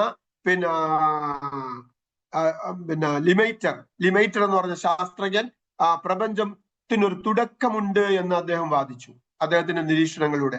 1929 എഡ്വിൻ ഹബിൾ എന്ന് പറഞ്ഞ ശാസ്ത്രജ്ഞൻ ഗാലക്സികളുടെ റെഡ് ഷിഫ്റ്റിനെ കുറിച്ചുള്ള നിരീക്ഷണത്തിൽ ഈ പ്രപഞ്ചത്തിനൊരു തുടക്കമുണ്ടെന്നും പ്രപഞ്ചം വികസിച്ചുകൊണ്ടിരിക്കുന്നുവെന്നും കണ്ടെത്തി. 1965 2 ശാസ്ത്രജ്ഞന്മാർ പ്രപഞ്ചത്തിന്റെ തുടക്കത്തിന് കാരണമായ കോസ്മിക് റേസുകൾ വികിരണോർജത്തെ കണ്ടെത്തി. 1965 നൊബേൽ സമ്മാനം അതിന് തന്നെ കിട്ടി. തുടർന്നുള്ള എല്ലാ ഗവേഷണങ്ങളിലും നിരീക്ഷണങ്ങളിൽ നിന്നും മനുഷ്യന് മനസ്സിലായി, അല്ലെങ്കിൽ ശാസ്ത്ര ലോകത്തിന് മനസ്സിലായി, ഈ പ്രപഞ്ചത്തിനൊരു തുടക്കമുണ്ട് എന്ന്. അള്ളാഹു സൂറത്തുൽ അംബിയയിലൂടെ പറയുകയാണ്, അവലം യറല്ലദീന കഫറു അന്ന സമാവാതി വൽ അർള് കാനതാ റത്കൻ ഫഫതകനാഹുമാ. കാനത അതായിരുന്നു, പ്രപഞ്ചമായിരുന്നു, ഒരു റദ്ക്കായിരുന്നു. പിന്നീട് നാം അതിനെ വേർപെടുത്തി. ഇന്ന് ബിഗ് ബാങ് തിയറി എന്ന് പറഞ്ഞ തിയറി പറയുന്നത് എന്താണ്? പ്രപഞ്ചം ഒരു പ്രൈം സിംഗുലാരിറ്റി, അതായത് ഖുർആൻ പറഞ്ഞ റദ്ക്കിനെയാണ് ഇന്ന് പ്രൈം സിംഗുലാരിറ്റി എന്ന് പറയുന്നത്. ഖുർആൻ പറഞ്ഞ ഫത്തക്ക്, അതിനെ വേർപെടുത്തിയതിനെയാണ് ഇൻഫ്ലേഷൻ എന്ന് ശാസ്ത്രം പറയുന്നത്. അതായത് ബിഗ് ബാങ് തിയറിയിലെ പ്രധാനപ്പെട്ട 2 കാര്യങ്ങളാണ് എന്ത്? ബിഗ് ബാങ്ങും അല്ലെങ്കിൽ പ്രൈം സിംഗുലാരിറ്റിയും തുടർന്നുണ്ടാകുന്ന എക്സ്പ്ലോഷനും അല്ലെങ്കിൽ എക്സ്പാൻഷനും എന്ന് പറയുന്നത്. അങ്ങനെ പ്രപഞ്ചം വികസിച്ചുകൊണ്ടിരിക്കുന്നു. മൂസിഊൻ എന്ന് ഖുർആൻ പറഞ്ഞു. അപ്പൊ ഞാൻ പറഞ്ഞു വന്നത് എന്തെന്ന് വെച്ചാൽ, നാളെ ഇപ്പൊ യുക്തിവാദികൾക്കും നിരീശ്വരവാദികൾക്കും ഈ തിയറിയോട് വലിയ യോജിക്കാൻ പറ്റുന്നില്ല. കാര്യം എന്താ? ഖുർആൻ അതിനെ കുറിച്ച് പറഞ്ഞിട്ടുണ്ട് എന്നുള്ളിടത്താണ്. നാളെ കുറെ ശാസ്ത്രജ്ഞന്മാർ വന്നിട്ട് പറയാണ് പ്രപഞ്ചം ബിഗ് ബാങ്ങിലൂടെ അല്ല ഉണ്ടായത് എന്ന് പറഞ്ഞാൽ, അപ്പോഴത്തെ മനുഷ്യന്മാര് പ്രപഞ്ചം ഉണ്ടായതിനെ കുറിച്ച് വിശ്വസിക്കാൻ എന്താണ് തിരഞ്ഞെടുക്കേണ്ടത്? അവർ ഖുർആൻ പറഞ്ഞു തന്നെയാണ് തിരഞ്ഞെടുക്കേണ്ടത്. അതായത് ശാസ്ത്രം ഒന്ന് കണ്ടെത്തിയാൽ ആ കണ്ടെത്തിയത് സത്യമാണോ മിഥ്യയാണോ എന്ന് നമുക്ക് മാറ്റുരച്ച് നോക്കാൻ നമ്മൾ എവിടത്തേക്ക് പോകണം? ഖുർആനിലേക്ക് പോകണം. ഖുർആൻ അതിനെ അംഗീകരിച്ചാൽ ശാസ്ത്രജ്ഞന്മാർ കണ്ടെത്തിയത് ശരിയാണ്. പിൽക്കാലത്ത് ശാസ്ത്രജ്ഞന്മാർ വന്നിട്ട് പറയാം അതല്ല ശരി എന്ന് പറഞ്ഞാൽ ഈ പിൽക്കാലത്ത് പറയുന്നതാണ് തെറ്റ്. കാര്യം എന്താ? ഇപ്പൊ 19ാം നൂറ്റാണ്ടിൽ ശാസ്ത്രം ഒന്ന് കണ്ടെത്തിയത് ഖുർആനിൽ അത് അങ്ങനെ തന്നെയാണെന്ന് പറയുന്നു. അത് 20ാം നൂറ്റാണ്ടിൽ ശാസ്ത്രജ്ഞന്മാർ വന്നിട്ട് പറയാണ് 19ാം നൂറ്റാണ്ടിൽ ഞങ്ങൾ കണ്ടെത്തിയത് ശരിയല്ല എന്ന് പറഞ്ഞാൽ ഈ 20ാം നൂറ്റാണ്ടിൽ പറയുന്നതാണ് ശരിയല്ലാത്തത്. കാര്യം എന്താ? 19ാം നൂറ്റാണ്ടിൽ ശാസ്ത്രം കണ്ടെത്തിയ ആ വസ്തുത ഖുർആൻ അംഗീകരിച്ചതാണ്. അതുകൊണ്ട് അത് ശരിയാണ് എന്നൊന്നും അങ്ങനെയാണ്. ഫോർ എക്സാമ്പിൾ, ജീവജാലങ്ങളെല്ലാം സൃഷ്ടിച്ചത് വെള്ളത്തിൽ നിന്നാണ് എന്ന് ശാസ്ത്രം കണ്ടെത്തി. നാളെ വന്നിട്ട് പറയാണ് ജീവജാലങ്ങളൊന്നും വെള്ളത്തിൽ നിന്നല്ല ഉണ്ടായത് എന്ന് ശാസ്ത്രം പറഞ്ഞാൽ അത് തെറ്റാണ്. എന്താ കാര്യം? ജീവജാലങ്ങളെല്ലാം വെള്ളത്തിൽ നിന്ന് സൃഷ്ടിക്കപ്പെട്ടു എന്ന് ഖുർആൻ പറഞ്ഞിട്ടുണ്ട്. അപ്പൊ ശാസ്ത്രം പറഞ്ഞ ആ തത്വത്തെ ഖുർആൻ അടിവരയിട്ട് അംഗീകരിക്കുന്നു. അപ്പൊ ശാസ്ത്രത്തെ നമ്മൾ അംഗീകരിക്കേണ്ടത് എപ്പോഴാണ്? ശാസ്ത്രീയ കണ്ടെത്തലുകൾ എവിടെ ഖുർആൻ ശരിവെച്ചിട്ടുണ്ടെങ്കിൽ എന്താണ് അത് സത്യമാണ് എന്ന്. അങ്ങനെയാണെങ്കിൽ ഇനി വരാൻ പോകുന്ന ഒരു സംഗതിയെ കുറിച്ച് കൂടി ഞാൻ പറയാം. എന്താണ് വരാൻ പോകുന്ന സംഗതി? നമ്മളിപ്പോ ഇവിടെ നടക്കുന്ന പരാതി എന്താണ്? ശാസ്ത്രജ്ഞന്മാർ എന്തെങ്കിലും ഒന്ന് കണ്ടെത്തുന്നുണ്ടെങ്കിൽ കണ്ടെത്തി കഴിഞ്ഞ ഉടനെ ഓടി വരും ഇത് ഖുർആനിലുണ്ട് എന്ന് പറഞ്ഞുകൊണ്ട് ഓടി വരും. അങ്ങനെയല്ല. നമ്മള് ഏത് ശാസ്ത്ര നിരീക്ഷണത്തെയും ശാസ്ത്രത്തിന്റെ സാധ്യതകളെയും ഖുർആനിന്റെ പശ്ചാത്തലത്തിലൂടെ വായിച്ചെടുക്കണം. ഇപ്പൊ ശാസ്ത്രം പറയുന്ന ഒരു സാധ്യതയാണ് അന്യഗ്രഹങ്ങളിൽ ജീവൻ ഉണ്ടാകാം. ഇപ്പം ഈ മരിച്ചുപോയ സ്റ്റീഫൻ ഹോക്കിങ്ങിനെ പോലുള്ള ആസ്ട്രോഫിസിസ്റ്റുകളെല്ലാം അടിവരയിട്ട് പറയുന്നു വരുന്ന 40 വർഷത്തിനുള്ളിൽ അന്യഗ്രഹങ്ങളിൽ ജീവനുണ്ട് എങ്കിൽ ഞങ്ങൾ കണ്ടെത്തുക തന്നെ ചെയ്യും എന്ന് അവർ അടിവരയിട്ട് പറയാണ്. എന്നാൽ ഒരു വിശ്വാസി എന്താണ് പറയേണ്ടത്? ഞങ്ങൾ കണ്ടെത്തുക തന്നെ ചെയ്യുമെന്നല്ല വിശ്വാസി പറയേണ്ടത്. അല്ലെങ്കിൽ ഒരു വിശ്വാസി പറയുന്നത് എന്താണ്? അന്യഗ്രഹങ്ങളിൽ ജീവൻ ഉണ്ടാകാം. That is not a possibility. എന്താണ്? അത് സത്യമാണ്. എന്താ കാര്യം? ഖുർആൻ വളരെ വ്യക്തമായി പറഞ്ഞിട്ടുണ്ട്. എന്താ ഖുർആൻ പറഞ്ഞത്? ഭൂമിയെ പോലത്തെ ഭൂമികളെ അള്ളാഹു സൃഷ്ടിച്ചിട്ടുണ്ട്. ഇബ്നു അബ്ബാസ് റളിയല്ലാഹു അൻഹു നബി സല്ലല്ലാഹു അലൈഹി വസല്ലമയുടെ കാലത്ത് തന്നെ ഈ പറഞ്ഞ ഖുർആൻ ആയത്തിന് വിശദീകരണം നൽകിയത് എന്താണെന്ന് അറിയാമോ? ഭൂമിയെ പോലത്തെ ഭൂമികളും ആ ഭൂമികളിൽ മനുഷ്യന്മാരും മുഹമ്മദ് നബി, ഇബ്രാഹിം നബിയെ പോലത്തെ നബിമാരും അവിടെ വന്നിട്ടുണ്ട് എന്ന് ഇബ്നു അബ്ബാസ് റളിയല്ലാഹു അൻഹു പറഞ്ഞിട്ടുണ്ട്. ഞാൻ എന്റെ പഠിക്കുന്ന കാലഘട്ടത്തിൽ ഇബ്നു അബ്ബാസ് റളിയല്ലാഹു അൻഹുവിനെ വായിച്ചപ്പോൾ, അദ്ദേഹത്തിന്റെ ഈ പ്രസ്താവന വായിച്ചപ്പോൾ എനിക്ക് തോന്നിയത് ഇബ്നു അബ്ബാസ് റളിയല്ലാഹു അൻഹു നാസയിൽ ജോലി ചെയ്യുന്ന ഒരു സയന്റിസ്റ്റ് ആണ് എന്നാണ് എനിക്ക് തോന്നിയത്. കാര്യം അത്രത്തോളം ആധുനിക സയന്റിസ്റ്റുകളുടെ കണ്ടെത്തലുകളെ 7-ാം നൂറ്റാണ്ടിലെ ഖുർആൻ വ്യാഖ്യാതാവായ ഇബ്നു അബ്ബാസ് റളിയല്ലാഹു അൻഹു പറഞ്ഞു എന്നതാണ്. അപ്പൊ നമ്മള് എന്താ മനസ്സിലാക്കേണ്ടത്? ഒരു ഖുർആനിന്റെ വക്താവ് ആ അന്യഗ്രഹങ്ങളിൽ ജീവനുണ്ട് എന്നുള്ളത് സാധ്യതയല്ല, അതുണ്ട്. ഇനിയോ അന്യഗ്രഹങ്ങളിലെ ജീവജാലങ്ങളും മനുഷ്യരുമായി നമ്മൾ കണ്ടെത്തുക തന്നെ ചെയ്യും. നമ്മളും അവരുമായിട്ട് കമ്മ്യൂണിക്കേറ്റ് ചെയ്യും. ഒരു പക്ഷേ നമ്മളുടെ ഇവിടുത്തെ അമേരിക്കൻ പ്രസിഡന്റ്, അന്ന് ജീവിച്ചിരിക്കുന്ന അമേരിക്കൻ പ്രസിഡന്റ് ആയിരിക്കണം അവരുമായി ഷേക്ക് ഹാൻഡ് കൊടുക്കുന്നത്. എന്താ കാര്യം? വിശുദ്ധ ഖുർആനിൽ വ്യക്തമായി കാണാം. എന്താണ്? അതായത് ആകാശഭൂമികളിൽ ജന്തുജാലങ്ങളെ വ്യാപിപ്പിച്ചു എന്ന ഖുർആൻ ആയത്തിൽ അള്ളാഹു പ്രയോഗിച്ചത് ദാബ എന്ന് തന്നെയാണ്. ദാബ എന്നല്ല. അവിടെ അള്ളാഹു പറയാണ്, അള്ളാഹു ഉദ്ദേശിക്കുന്ന പക്ഷം നിങ്ങളെയും അവരെയും തമ്മിൽ കമ്മ്യൂണിക്കേറ്റ് ചെയ്യിപ്പിക്കുക, അല്ലെങ്കിൽ നിങ്ങളും അവരും തമ്മിൽ കണ്ടുമുട്ടുക തന്നെ ചെയ്യും. എപ്പോഴാണ്? അള്ളാഹു ഉദ്ദേശിക്കുന്ന പക്ഷം എന്നാണ് പറഞ്ഞത്. നോക്കൂ, ആ ആയത്തിന്റെ ഘടന പരിശോധിച്ചാൽ നമുക്കറിയാം എന്ത്? ഭാവിയിൽ മനുഷ്യരും അന്യഗ്രഹ ജീവികളും തമ്മിൽ കണ്ടുമുട്ടും. അങ്ങനെ കണ്ടുമുട്ടിയാൽ ഒരു ഖുർആൻ പഠിതാവിനോ ഒരു ഖുർആനിന്റെ വക്താവിനോ യാതൊരു അത്ഭുതവുമില്ല. കാര്യം ആ ആയത്തുകളുടെ വിശദീകരണത്തിൽ നിന്ന് ആ ആയത്തുകൾ പഠിച്ചാൽ നമുക്കറിയാം. എന്നതുപോലെ പ്രവാചകൻ സല്ലല്ലാഹു അലൈഹി വസല്ലമയുടെ ഹദീസുകൾ വെച്ച് നോക്കിയാൽ നമുക്കറിയാം. ഡോക്ടർമാർ അല്ലെങ്കിൽ നമ്മളുടെ ഇവിടുത്തെ വൈദ്യ ലോകം ജീവൻ മരിച്ചുപോയവരെ അവരുടെ ജീവൻ തിരിച്ചു കൊണ്ടുവരുന്നിടം വരെ ശാസ്ത്രം ഉയരുക തന്നെ ചെയ്യും. അതൊരു മുസ്ലിമിനെ സംബന്ധിച്ചിടത്തോളം എന്തല്ല, ഒരു അത്ഭുതമല്ല. കാര്യം ദജ്ജാലിനെ സംബന്ധിച്ച് നബി സല്ലല്ലാഹു അലൈഹി വസല്ലം പറഞ്ഞത് മരിച്ചവരെ ജീവിപ്പിക്കും. അപ്പൊ നമ്മുടെ ശാസ്ത്രലോകം ആ തലത്തിലേക്ക് ഉയരും. അങ്ങനെ ശാസ്ത്രത്തിന്റെ വരാൻ പോകുന്ന സാധ്യതകളെ വിശുദ്ധ ഖുർആനും തിരുസുന്നത്തും അടിവരയിട്ടതുണ്ട്. അത് മനസ്സിലാക്കണമെങ്കിൽ ഇത് രണ്ടും കമ്പയർ ചെയ്ത് പഠിക്കുകയാണ് വേണ്ടത്. ഞാൻ പറഞ്ഞു വരുന്നത്, വിശുദ്ധ ഖുർആൻ എന്താണ് ചെയ്തത്? വിശുദ്ധ ഖുർആൻ പ്രകൃതിയിലേക്ക് നോക്കാനാണ് നമ്മളോട് പറയുന്നത്. കണ്ടാ, അതുകൊണ്ടാണ് ഖുർആൻ വളരെ ധൈര്യസമേതം ഇങ്ങനെ പറഞ്ഞത്. നോക്കേ, അഫലാ യതദബ്ബറൂനൽ ഖുർആൻ വലൗ കാന മിൻ ഇൻദി ഗൈരില്ലാഹ്. അതായത് അവർ ഖുർആനിനെ പറ്റി ചിന്തിക്കുന്നില്ലേ? അത് അള്ളാഹു അല്ലാത്തവരുടെ പക്കൽ നിന്നുള്ളതായിരുന്നുവെങ്കിൽ അവരതിൽ ധാരാളം വൈരുദ്ധ്യം കണ്ടെത്തുമായിരുന്നു. നോക്കൂ, എത്രയോ ശാസ്ത്രീയ ഗവേഷണങ്ങളും നിരീക്ഷണങ്ങളിലൂടെയും പ്രപഞ്ച പ്രതിഭാസങ്ങളെ കുറിച്ച് കണ്ടെത്തി പല തെറ്റുകളിൽ നിന്നും ശാസ്ത്രം സത്യത്തിലേക്ക് വന്നു. വന്നപ്പോഴെല്ലാം ഖുർആൻ 7-ാം നൂറ്റാണ്ടിൽ അതുമായി ബന്ധപ്പെടുത്തി നടത്തിയ പ്രസ്താവനകളോട് യോജിച്ചു വരുന്ന അവസ്ഥയിലായി.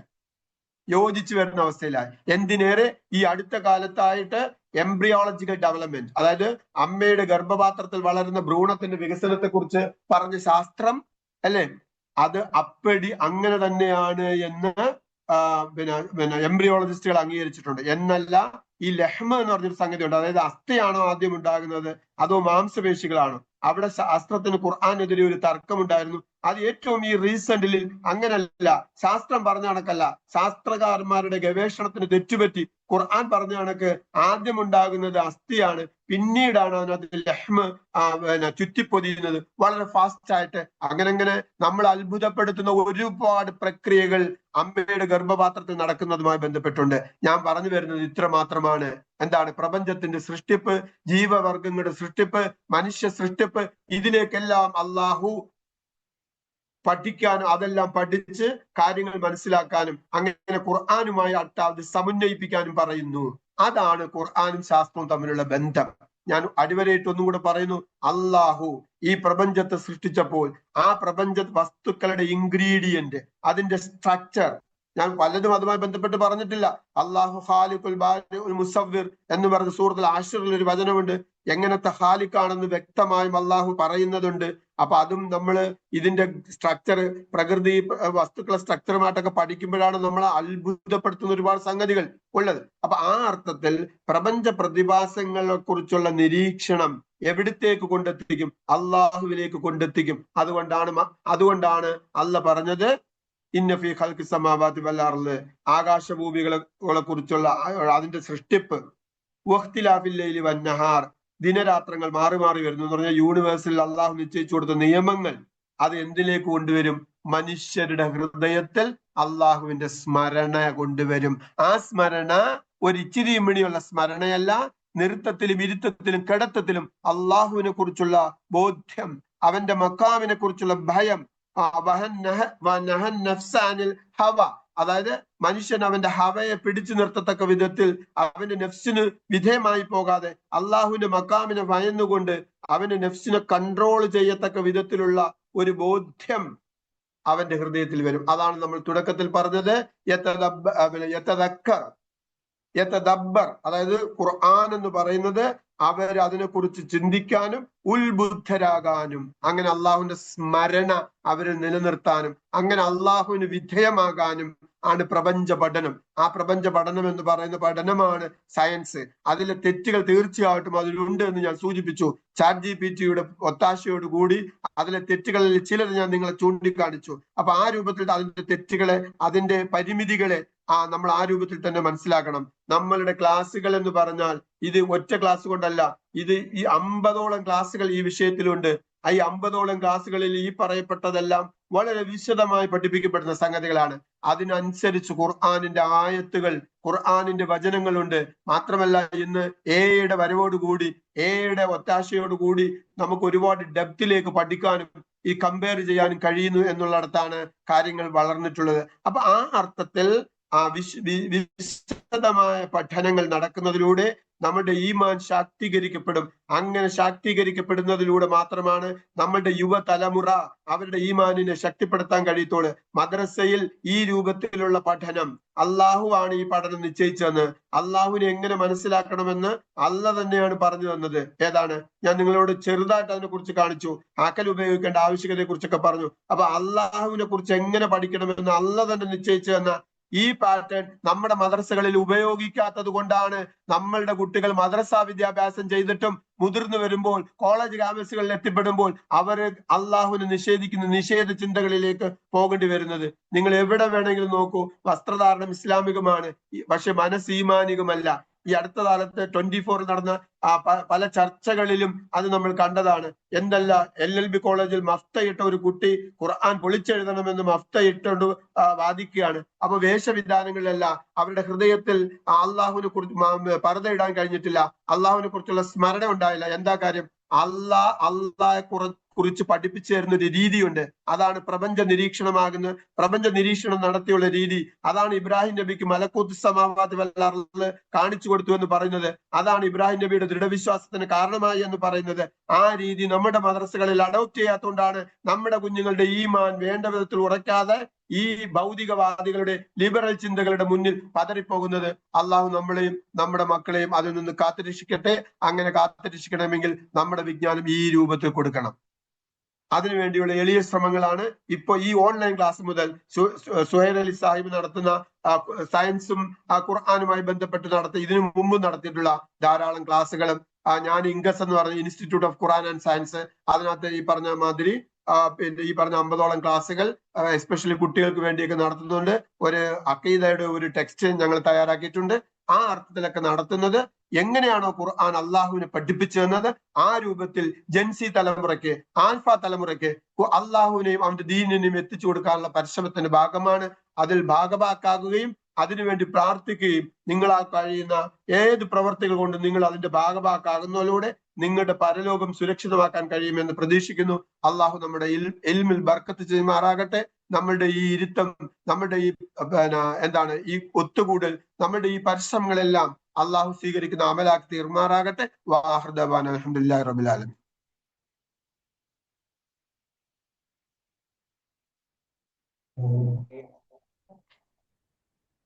നൗഷാദ് വളരെ നല്ല അവതരണം.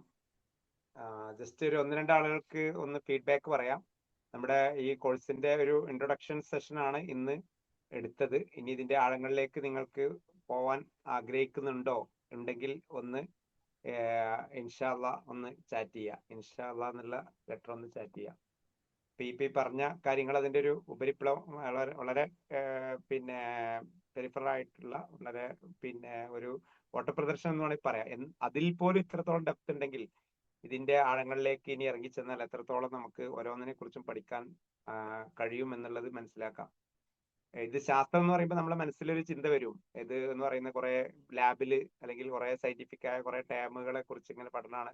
അതുകൊണ്ട് പൊതുവേ നമുക്കൊരു ശാസ്ത്രത്തോടുള്ള ഒരു വൈമുഖ്യമുണ്ട്. അത് കുറച്ച് പിന്നെ BSc ബോട്ടണിയും അല്ലെങ്കിൽ MSc പഠിച്ചവർക്ക് മാത്രമുള്ള ഒരു കാര്യമാണ് എന്നൊരു തോട്ട് പൊതുവെ നമുക്കുണ്ട്. അതുകൊണ്ട് തന്നെ നമ്മളൊരു സ്കൂളിൽ എന്തൊക്കെയോ നിർബന്ധാവസ്ഥയിൽ പഠിച്ചു കഴിഞ്ഞ ശേഷം പിന്നെ നമ്മൾ ഒരിക്കലും കുറെ മാർക്കുള്ളവർക്ക് വേണ്ടിയുള്ള എന്തൊരു ഓപ്ഷൻ ആയിട്ട് മാത്രം സയൻസിനെ കാണുകയും ബാക്കി നമ്മൾ അതിന് സ്കിപ്പ് ചെയ്ത് പോവുകയാണ് ചെയ്യാറുള്ളത്. ആക്ച്വലി വിശുദ്ധ ഖുർആനിലെ ഒരു 6-1 ആയത്തെങ്കിലും പറയുന്നത് ശാസ്ത്രത്തെക്കുറിച്ചും പ്രാപഞ്ച ദൃഷ്ടാന്തത്തെക്കുറിച്ച് തന്നെയാണ്. അപ്പോ ആ കാര്യങ്ങളെ കുറിച്ച് അത് ആ രീതിയിൽ മനസ്സിലാക്കുക. വെറും ഒരു തിയറി പറഞ്ഞു പോകുക എന്നതിലുപരി അത് അള്ളാഹുവിലേക്കും ഖുർആനിലേക്കും കണക്ട് ചെയ്തുകൊണ്ട് മനസ്സിലാക്കുമ്പോൾ അതൊരു അർത്ഥത്തിൽ ശാസ്ത്ര പഠനം എന്നതിലുപരി നമുക്ക് ചുറ്റുമുള്ള ദൈവിക അനുഗ്രഹങ്ങളെ കുറിച്ചുള്ള പഠനവും ഒപ്പം തന്നെ അള്ളാഹുവിന്റെ സൃഷ്ടി സംവിധാനങ്ങളെ കുറിച്ചുള്ള ഒരു പഠനവുമാവുന്നതോടുകൂടി അതൊരു ഇബാദത്തും കൂടി ആയി മാറുകയാണ്. ആ അർത്ഥത്തിലാണ് നമ്മൾ ഈ ഒരു കോഴ്സ് ഡിസൈൻ ചെയ്തിട്ടുള്ളത്. ഇത് ആക്ച്വലി ഒരു 4 ആഴ്ച 1 മാസം ഫ്രീ കോഴ്സ് ആയിട്ട് നമ്മൾ പിന്നെ ചെയ്തതിന്റെ ഉദ്ദേശം ഇതിന്റെ ഒരു ഇമ്പോർട്ടൻസ് നമുക്ക് സമൂഹത്തിൽ മനസ്സിലാക്കുക എന്നുള്ള ഉദ്ദേശത്തിലാണ്. അതിനുശേഷം ഇന്നത്തെ ഒരു വെബിനാർ കൂടി ഇതിലൂടെ ആഡ് ചെയ്തതിന്റെ ഉദ്ദേശവും അതിൽ കുറച്ചുകൂടി ഡെപ്ത് കാര്യങ്ങൾ നിങ്ങൾക്ക് കിട്ടുക എന്നുള്ള ഉദ്ദേശത്തിലായിരുന്നു. നമ്മൾ കളറിൽ നിന്നാണ് തുടങ്ങിയത്. നമ്മളൊക്കെ ഖുർആനും കളർ എന്ന് പറയുമ്പോൾ പെട്ടെന്ന് നമുക്കൊരു കണക്ഷൻ ഫീൽ ചെയ്യില്ല. ഇതെന്ത് ഖുർആനിൽ എന്ത് കളർ എന്ന്. പക്ഷെ ആ ഒരു വിഷയത്തിൽ മാത്രം നമ്മൾ റിസർച്ച് നടത്തി മുന്നോട്ട് പോയപ്പോ അവിടെ 4 ആഴ്ച കഴിഞ്ഞിട്ടും ആ കളറിനെ കുറിച്ച് പറഞ്ഞു തീരുന്നില്ല. കളർ മീൻസ് പ്രകാശവും അതിനുശേഷം ലൈറ്റും അതിനുശേഷം കണ്ണിനെ കുറിച്ചും പറഞ്ഞു വന്നപ്പോൾ പോലും എവിടെ എത്തുന്നില്ല. അത്രയും പിന്നെ ഡെപ്തിലാണ് കാര്യങ്ങൾ കിടക്കുന്നത്. അപ്പൊ അത്രയും വിശാലമായിട്ട് ഒരു ടോപ്പിക്കിൽ നമുക്ക് പഠിക്കാമെങ്കിൽ ഇനിയും ഒരുപാട് വിഷയങ്ങളിലൂടെ നമുക്ക് ആഴത്തിൽ പഠിക്കാൻ പറ്റുമെന്നുള്ളത് തന്നെയാണ് ഈ പറയുന്ന രീതിയിൽ മനസ്സിലാക്കാൻ കഴിയുക. പ്രിന്റഡ് മെറ്റീരിയൽസ് ഏതൊക്കെയെന്ന് വിശദീകരിക്കുന്നുണ്ട്. അതെല്ലാം ബുക്സ് എല്ലാം പറയും. നമ്മൾ ഈ കോഴ്സിന്റെ ഭാഗമായിട്ട് നമുക്ക് വരുന്നത് ഒരു ലൈവ് സെഷൻ മാത്രമല്ല, നിങ്ങൾക്ക് മൾട്ടിമീഡിയ കണ്ടന്റുകളാണ് പ്രൊവൈഡ് ചെയ്യുന്നത്. അതിൽ ഓഡിയോ ഉണ്ടാവും, വീഡിയോ എക്സ്പ്ലെയിനർ ഉണ്ടാവും, ഇൻഫോഗ്രാഫിക്സ് ഉണ്ടാവും, അതുപോലെ തന്നെ മൈൻഡ് മാപ്പ് ഉണ്ടാവും, ടെക്സ്റ്റ് ഉണ്ടാവും.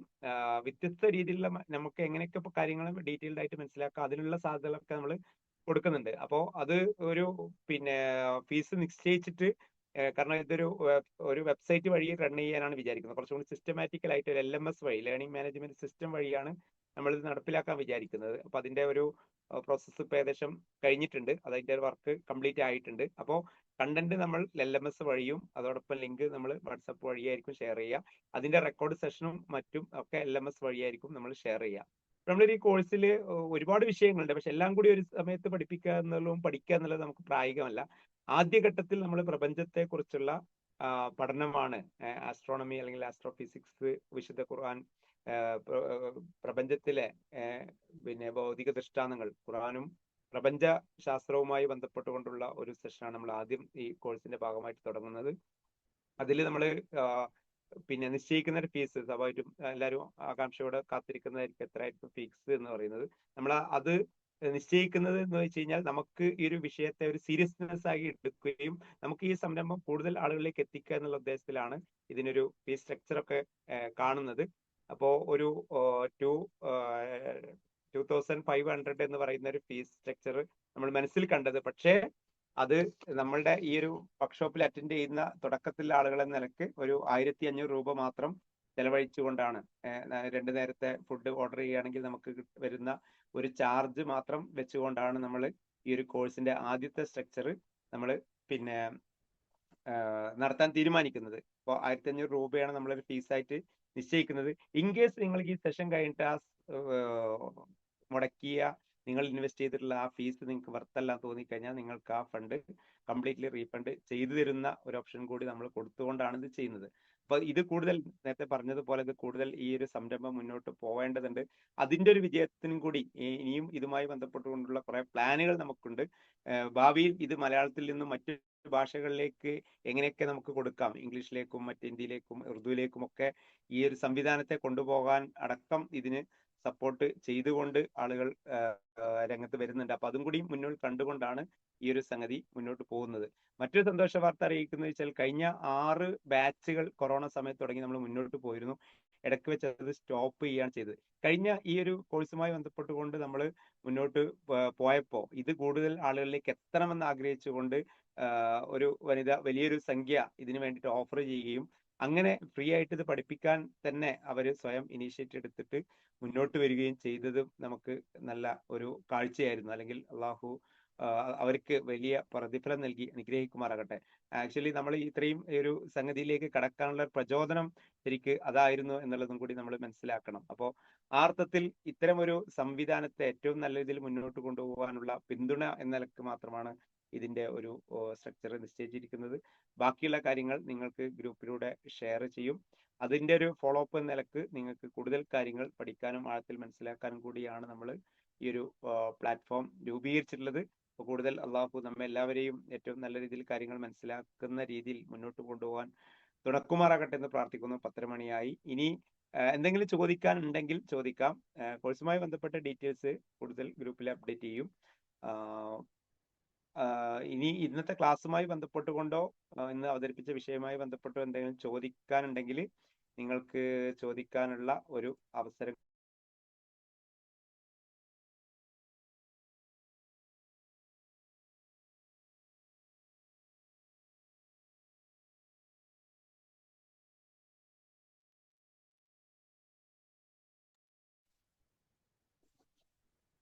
അപ്പോ ചോദിക്കാൻ എന്തെങ്കിലും ഉണ്ടെങ്കിൽ ചോദിക്കാം. കുറഞ്ഞ സമയം കഴിഞ്ഞിട്ടുണ്ട്. അപ്പോ അർജന്റായിട്ട് ആർക്കെങ്കിലും കൂടുതൽ എന്തെങ്കിലും അറിയണമെങ്കിൽ ചോദിക്കാവുന്നതാണ്. പിന്നെ നിങ്ങൾക്ക് ഇന്നത്തെ സെഷനെ കുറിച്ചുള്ള ഒരു ഫീഡ്ബാക്ക് കൂടി ഒന്ന് ഷെയർ ചെയ്യണേ. സെഷനെ കുറിച്ചുള്ള ഒരു ഫീഡ്ബാക്ക് കൂടി ഷെയർ ചെയ്യാം. ഓക്കെ.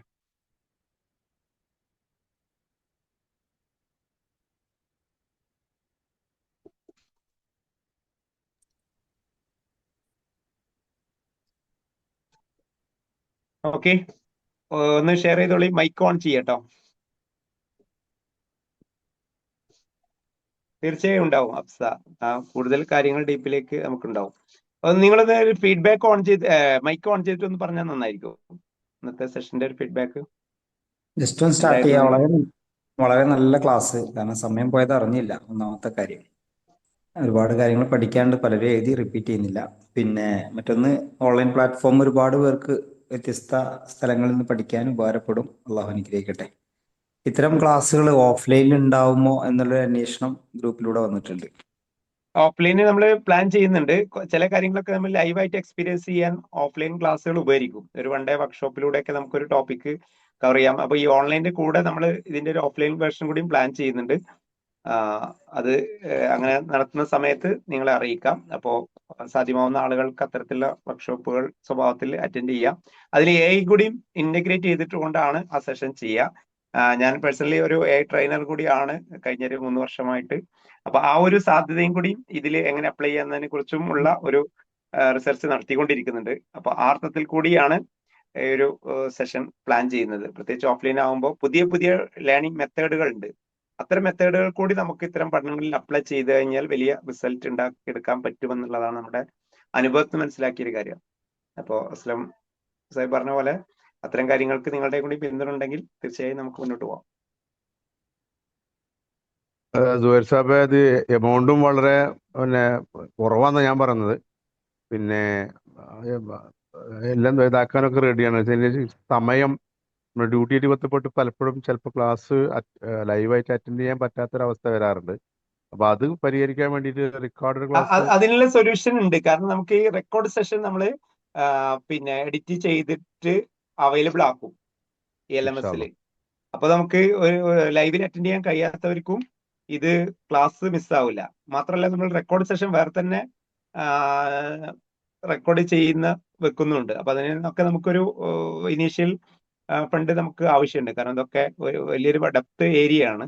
പിന്നെ മാത്രമല്ല നമ്മൾ വിചാരിക്കുന്നത് ഓരോ മേഖലയിലും എക്സ്പെർട്ടായ ആളുകളെ കഴിഞ്ഞ സെഷനിലൊക്കെ വന്നതുപോലെ നമ്മൾ കൊണ്ടുവരണം എന്ന് വിചാരിക്കുന്നു. ലോകത്തിലെ വിവിധ ഭാഗങ്ങളിലുള്ള സയൻസ് മേഖലയിലുള്ള ആളുകളെ തന്നെ നമ്മുടെ ഈ പ്ലാറ്റ്ഫോമിലേക്ക് ക്ലാസ്സുകൾക്കും ഗസ്റ്റ് ആയിട്ടും കൊണ്ടുവരണം എന്ന് വിചാരിക്കുന്നുണ്ട്. അപ്പോൾ ഒരു വലിയൊരു സംരംഭമായിട്ട് ഇത് മുന്നോട്ട് കൊണ്ടുപോകണം എന്നാണ് പ്ലാൻ ഉള്ളത്.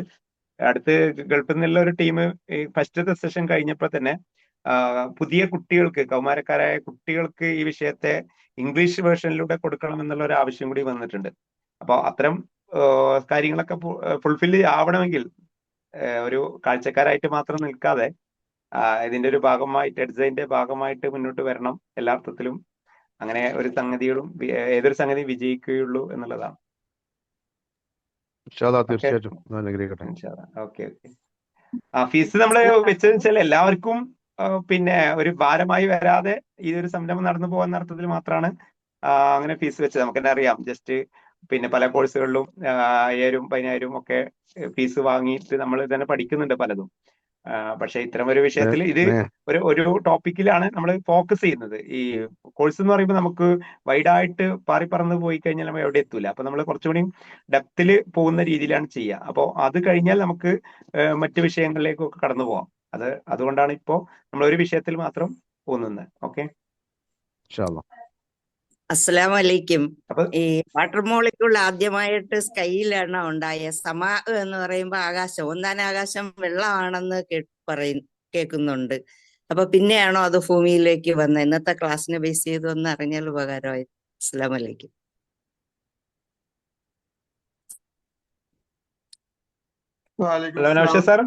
ഞാൻ പറയട്ടെ? പറഞ്ഞോളൂ. ഓക്കെ. അത് വാട്ടർ മോളിക്യൂൾസ് നമ്മൾ 2 സോഴ്സിലാണ് ഭൂമിയിൽ ജലം ഉണ്ടായതെന്നാണ് പറയപ്പെടുന്നത്. അത് രണ്ടും ഖുർആൻ തന്നെ പറഞ്ഞിട്ടുള്ളത്. ഒന്ന് സൂറത്ത് നാസിയാത്തില് ഭൂമി ഉണ്ടായതിനെ കുറിച്ച് പറഞ്ഞിട്ട് ബഅദ ദാലിക ദഹാഹ എന്ന് പറഞ്ഞ ആയത്തിന് ശേഷം പറയുന്നത് അഖ്റജ മിൻഹാ മാഅഹ എന്ന് പറയുന്നിടത്ത്, അതായത് അതിലെ വെള്ളം, ഭൂമിയിലെ വെള്ളം ഭൂമിയുടെ ഉള്ളിൽ നിന്നും വന്നു എന്നാണ് പറയുന്നത്. അത് എക്സ്പ്ലെയിൻ ചെയ്യേണ്ട കാര്യമാണ്. നമ്മൾ ചിത്രമൊക്കെ കാണിച്ച് എക്സ്പ്ലെയിൻ ചെയ്യേണ്ട കാര്യമാണ്. അതായത് ഈ വോൾക്കാനിക് ഇറപ്ഷൻസില് ഭൂമി ഉണ്ടായ കാലത്ത് തുടർച്ചയായിട്ട് ഭൂമിയുടെ എല്ലാ ഭാഗങ്ങളിലും ഈ വോൾക്കാനോസുകൾ പൊട്ടിക്കൊണ്ടിരുന്നു. അപ്പൊ ഈ ഭൂമിയുടെ ഉള്ളിൽ നിന്നും മാഗ്മ പുറത്തു വരുമ്പോൾ നീരാവി കൂടി പുറത്തു വന്നു. കണക്കിന് വർഷങ്ങൾ തുടർച്ചയായ അഗ്നിപർവ്വത സ്ഫോടനം നടന്നു. അപ്പൊ ഈ നീരാവി പുറത്തു വന്നു. ഈ നീരാവി അന്തരീക്ഷത്തിൽ കെട്ടിക്കിടന്നു. അങ്ങനെ ഇത് മേഘങ്ങൾ ആയി. ആ മേഘങ്ങൾ ഒരുപാട് കുന്നുകൂടിയപ്പോൾ മഴ പെയ്തു. അങ്ങനെ ഇന്നത്തെ നമ്മുടെ സമുദ്രത്തിന്റെ പകുതിയോളം ഭാഗം അങ്ങനെ വന്നതാണ്. പിന്നെ പകുതിയോളം ഭാഗം ഈ ഐസ് ധൂമകേതുക്കളുണ്ട്, ഐസ് കോമറ്റ്സുകൾ ഉണ്ടായിരുന്നു. ഈ ഐസ് കോമറ്റ്സുകൾ ബഹിരാകാശത്ത് നിന്ന് വരുന്നു. അത് ഇങ്ങനെ വന്ന് ഇതിൽ വന്ന് വീണ്, അങ്ങനെയാണ് സയന്റിസ്റ്റുകൾ പറയുന്നത്. പക്ഷെ ഈ 2 കാര്യങ്ങളും ഖുർആൻ പറഞ്ഞിട്ടുണ്ട്. ഞാൻ പറഞ്ഞില്ലേ, സൂറത്ത് നാസിയാത്തിലും പിന്നൊന്ന് സൂറത്തുൽ ബഖറയിലും ആകാശത്ത് നിന്ന് ജലത്തെ കൊണ്ടുവരികയും നിർജീവമായിരുന്ന ഭൂമിയെ നാം സജീവമാക്കുകയും എന്ന് ചെയ്യുന്നത്. അത് മഴയെക്കുറിച്ച് പറഞ്ഞല്ല, അല്ലാതെ തന്നെ ഇതിനെ കുറിച്ച് പറഞ്ഞിട്ടുണ്ട്. അപ്പൊ ആ അർത്ഥത്തിലാണ് ജലം ഉണ്ടായത്. മോളിക്യൂൾസ് നമ്മള് ഈ വാട്ടർ മോളിക്യൂൾസുകള് അതെല്ലാത്തിനും മോളിക്യൂൾസുകളുണ്ട്. അത് ഞാൻ നേരത്തെ പറഞ്ഞല്ലോ. അള്ളാഹു എന്താണോ ഉദ്ദേശിക്കുന്നത്, ആ ഉദ്ദേശിക്കപ്പെടുന്നത് അവൻ ഉദ്ദേശിച്ച രൂപത്തിൽ അവൻ നിർമ്മിക്കും. അതിന് നമ്മള് അള്ളാഹു അലാ കുല്ലി ഷൈഇൻ ഖദീർ എന്ന് പറഞ്ഞ ആ പാഠഭാഗങ്ങളിലൂടെ, അത് 4-5 ക്ലാസ്സുകളുള്ള പാഠഭാഗമാണ്. അതിലൂടെ പോകുമ്പോഴാണ് നമുക്ക് അതിന്റെ വിശദീകരണം മനസ്സിലാകും. നിങ്ങൾ സംശയങ്ങൾ ചോദിക്കാൻ മടിക്കണ്ട, ഏത് സംശയം ചോദിക്കാം. അത് തെറ്റാവും, ചോദ്യത്തിൽ എന്തെങ്കിലും മിസ്റ്റേക്ക് ഉണ്ടാവോ, പൊട്ടത്തെറ്റാവും എന്നുള്ള ഒരു സംശയമൊന്നും വേണ്ട. കാരണം നമുക്ക് എല്ലാവരും ഇത് പഠിച്ചുകൊണ്ടിരിക്കുന്നവരാണ്. അപ്പൊ ചില ചോദ്യങ്ങളായിരിക്കും നമുക്കും കൂടുതൽ പഠിക്കാനുള്ള പ്രചോദനവും ഒക്കെ ആകുക. അപ്പൊ അതുകൊണ്ട് നിങ്ങൾക്ക് ഓപ്പണായി ചോദിക്കാൻ ഈ ഒരു വേദി ഉപയോഗിക്കാം. വാസ്തവത്തിൽ ഇത് കേട്ടു നോക്കുമ്പോൾ ഞങ്ങളൊക്കെ ഇതൊക്കെ നേരത്തെ പഠിക്കട്ടെ എന്ന് തോന്നി. കാരണം ഇപ്പോൾ പ്രാസംഗികൻ സംസാരിച്ചതിന്റെ അടിസ്ഥാനത്തിൽ ഇത് ഒരു അത്ഭുതമല്ല, അത്ഭുതമാണെന്നാ പറയാൻ. അപ്പോ ഇത് വളരെ നല്ല ഒരു കോഴ്സായിരിക്കും. എല്ലാ ആശംസകളും നേരുന്നു. പിന്നെ ഇവിടെ ക്ലാസ്സിലെ ഹൈപ്പോത്തസിസ് പിന്നെ ശാസ്ത്രം അങ്ങനെയാണല്ലോ വളർന്നത്. ആദ്യം ഹൈപ്പോത്തസിസ്, പിന്നെ ഫാക്ട്സ്, കോൺസെപ്റ്റ്സ്, അത് അങ്ങനെയല്ലേ വളർന്നു വന്നത്. നേരെ തിരിച്ചുള്ള ഒരു വർത്തമാനം സാറിന്റെ ക്ലാസ്സിൽ നിന്ന് കേട്ടു. അപ്പൊ എനിക്കൊരു കൺഫ്യൂഷനായി. അങ്ങനെ ഏതെങ്കിലും സംഭവിച്ച ഏതെങ്കിലും ഒരു ശാസ്ത്രീയ കാര്യങ്ങളോ ഒരു എക്സാമ്പിൾ പറയാവോ? ഹഫ്സ ഒന്ന് പരിചയപ്പെടുത്തോ? നിങ്ങൾ എന്താണ് ചെയ്യുന്നത്, എന്താണ് പഠിച്ചതെന്നുള്ളത്? ഞാനൊരു ഫിസിക്സ് ടീച്ചറാണ്. ഓക്കെ ഞാന് വെന്നിയൂർ എന്ന സ്ഥലത്തുനിന്ന്. ഓക്കെ. പിന്നെ കാര്യം ചോദിക്കാനുള്ളത് ഇതാണ്. ആദ്യം ഹൈപ്പോത്തസിസ് ആണല്ലോ ശാസ്ത്രം മുന്നോട്ട് വെക്കല്. പിന്നെ അത് കൂടുതൽ നിരീക്ഷണ പരീക്ഷണങ്ങളിലൂടെ ഒക്കെ ഫാക്ട്സും കോൺസെപ്റ്റ്സ് ഒക്കെ ആയി വരുന്നത്. ഇപ്പൊ സാർ ഇവിടെ പറഞ്ഞല്ലോ, ഈ നൂറ്റാണ്ടിൽ ഇപ്പൊ ശരിയെന്ന് വിചാരിക്കുന്ന ഒരു കാര്യം പ്രൂവ് ചെയ്തൊരു സംഗതി പിന്നീട് അത് തെറ്റാണ് എന്ന് ശാസ്ത്രം ഏതെങ്കിലും ഒരു വിഷയത്തിൽ പറഞ്ഞിട്ടുണ്ടോ എന്നുള്ളൊരു എന്റെ ചെറിയ അറിവിന്റെ ഇതിന്ന് ചോദിക്കേണ്ടത് ചിലപ്പോ മണ്ടത്തരായിരിക്കും. ആയതുകൊണ്ട് ഞാൻ അല്ല, ചോദിക്കുകയാണ്. അങ്ങനെയല്ല. ഒരു ഞാനത് ഡൗട്ട് പറഞ്ഞതിന്റെ ലക്ഷ്യം എന്തെന്ന് വെച്ചാല്, നമ്മളിപ്പോ ഈ ബിഗ് ബാങ് തിയറി എന്ന ഒരു വലിയ ടോപ്പിക്, അത് ഖുർആനിന്റെ വ്യാപനത്തിൽ ഒരുപാട് മുസ്ലിങ്ങൾ തന്നെ ഒരുപാട് അത് ഉപയോഗപ്പെടുത്തി. ഏതാണ് ബിഗ് ബാങ്? അത് ഒരു വലിയ വിഷയമായിരുന്നല്ലോ. അത് പ്രപഞ്ചം ഉണ്ടായതല്ല എന്നത് ഐൻസ്റ്റീൻ വരെ വിശ്വസിച്ചിരുന്നു. അപ്പൊ അത് പിന്നെ പറയേണ്ട കാര്യമില്ല. ശാസ്ത്ര ലോകം ചിന്തകരും ഒക്കെ ആ രൂപത്തിൽ പ്രപഞ്ചം ഉണ്ടായതല്ലെന്ന് വിശ്വസിച്ചിരുന്നു. പക്ഷേ ഈ പറഞ്ഞ ലിമൈറ്ററും എഡ്വിൻ ഹബിളും തുടർന്നുള്ള ഗവേഷണങ്ങളെല്ലാം പ്രപഞ്ചം ഉണ്ടായതാണ്, അത് ഈ പറഞ്ഞ കണക്ക് ഒരു പൊട്ടിത്തെറിയിലൂടെയാണ്. അപ്പൊ അത് 7-ാം നൂറ്റാണ്ടിൽ ഖുർആൻ പറഞ്ഞിട്ടുണ്ട് എന്നുള്ളത് ലോകവ്യാപകമായി അത് വളരെ കൂടുതൽ പ്രചരിപ്പിക്കപ്പെട്ടു. ഖുർആന്റെ ആ ആധികാരികതയ്ക്ക് വേണ്ടി നമ്മുടെ ലോകം ശാസ്ത്രത്തിന് ഒരു പ്രാമുഖ്യം നൽകുന്നു. ആ ബേസിൽ അത് പിന്നെ പ്രചരിപ്പിക്കപ്പെട്ടു. പക്ഷെ അപ്പോഴും ഒരു വിഭാഗം നിരീശ്വരവാദികളാകുന്ന ഒരു വിഭാഗം സയന്റിസ്റ്റുകൾ ബിഗ് ബാങ് തിയറിക്കെതിരെ ശക്തമായി വാദിച്ചുകൊണ്ടേയിരുന്നു. മനസ്സിലായോ? അതാണ് ഞാൻ പറഞ്ഞത്. അപ്പൊ ആ വാദത്തില് നമ്മളെ പിന്നെന്താണ്, ഇസ്ലാമിസ്റ്റുകളിൽ തന്നെ ചിലർക്കൊരു പേടിയുണ്ട്. ഇനി സയൻസ് നാളെ പറയുകയാണ് പിന്നെ ബിഗ് ബാങ്ങിലൂടെ അല്ല പ്രപഞ്ചം ഉണ്ടായത്, അങ്ങനെയാണെങ്കിൽ നമ്മൾ ഇനി ഖുർആൻ തിരുത്തപ്പെടേണ്ടി വരുമോ, അല്ലെങ്കിൽ ഖുർആൻ പറഞ്ഞ കളവായി പോകുമോ? അത് യഥാർത്ഥത്തിൽ ഈ അങ്ങനെ പേടിക്കുന്ന ഇസ്ലാമിസ്റ്റുകൾക്ക് ഖുർആൻ അറിഞ്ഞൂടാ, ശാസ്ത്രം അറിഞ്ഞൂടാ എന്നാണ് എനിക്ക് തോന്നിയിട്ടുള്ളത്. എന്തുകൊണ്ടെന്ന് വെച്ചാൽ നമ്മളെ ശാസ്ത്രം ഒന്ന് കണ്ടെത്തി അതുകൊണ്ട് അതിനോട് ഖുർആൻ യോജിച്ചു വന്നതുകൊണ്ട് ഖുർആൻ ശരിയെന്ന് നമ്മൾ വാദിക്കുന്നത് എന്താണെന്ന് അല്ല, ആ ഒരു പാറ്റേൺ നമ്മൾ സ്വീകരിക്കേണ്ടത് എപ്പോഴാന്ന് വെച്ചാല്, സ്വാഭാവികമായിട്ടും നമ്മുടെ കുഞ്ഞുങ്ങൾ ഖുർആനിനേക്കാൾ കൂടുതൽ മനസ്സിലാക്കുന്ന സ്കൂളിൽ സയൻസ് പഠിക്കുമ്പോഴാണ്. സയൻസ് ആണ് അവർ കൂടുതൽ പഠിക്കുന്നത്. അങ്ങനെ പഠിച്ചു വരുമ്പോൾ അവരറിയാതെ അവരുടെ ചുറ്റുവട്ടങ്ങളും അവരുടെ പഠന മേഖലയൊക്കെ സയൻസ് അധിഷ്ഠിതമാണ്. അതുകൊണ്ട് തന്നെ സയൻസിനെ കുറിച്ചൊരു ഒരു വല്ലാത്തൊരു ഒരു അവയർനെസ് അല്ലെങ്കിൽ സയൻസിന്റെ ഒരു ആധികാരികത നമുക്കങ്ങ് ഉണ്ടാവും.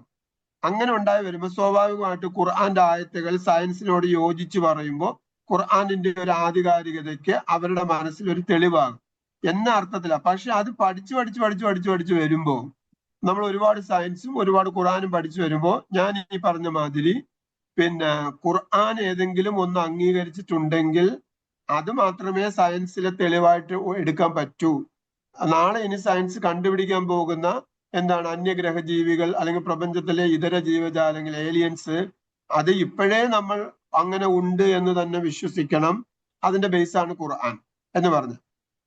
അങ്ങനെയാണ് പറഞ്ഞത്. അല്ലാതെ സയൻസ് ഇപ്പൊ ഒന്ന് കണ്ടെത്തിയിട്ട് ഇപ്പൊ വെള്ളത്തിൽ നിന്നാണ് സൃഷ്ടികൾ ഉണ്ടായത് എന്ന് പറഞ്ഞിട്ട് പിന്നീട് സയൻസ് ഒരിക്കലും അത് തിരിച്ചു പറഞ്ഞിട്ടില്ല വെള്ളത്തിൽ നിന്നല്ല. അങ്ങനെ ഒരു കോൺട്രഡിക്ഷൻ വളരെ അപൂർവമായിട്ട് ഉണ്ടായിട്ടുള്ളൂ എന്നാണ് എനിക്ക് തോന്നിയിട്ടുള്ളത്.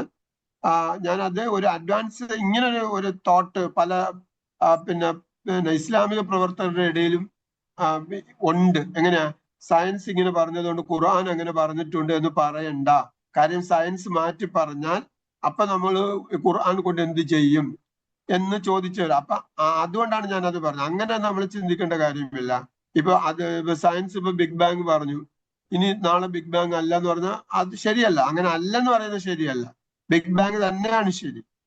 ഇനി സയൻസ് ഒരിക്കലും ഒരു കാര്യം കണ്ടെത്തിയില്ലെങ്കിലും അത് ഖുർആനിൽ ഉണ്ടെങ്കിൽ ആ ഖുർആൻ പറഞ്ഞതാണ് അതിന്റെ ബേസ്.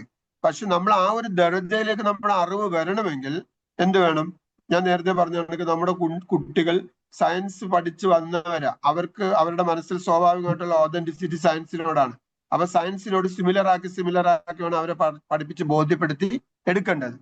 ഞാനും അങ്ങനെ ആയിരുന്നു. ഞാനും പഠിക്കുന്ന കാലത്ത് സയൻസിനോട് ഖുർആൻ ഒത്തുവരുമ്പോ എനിക്ക് ഖുർആനോട് സ്നേഹം തോന്നി.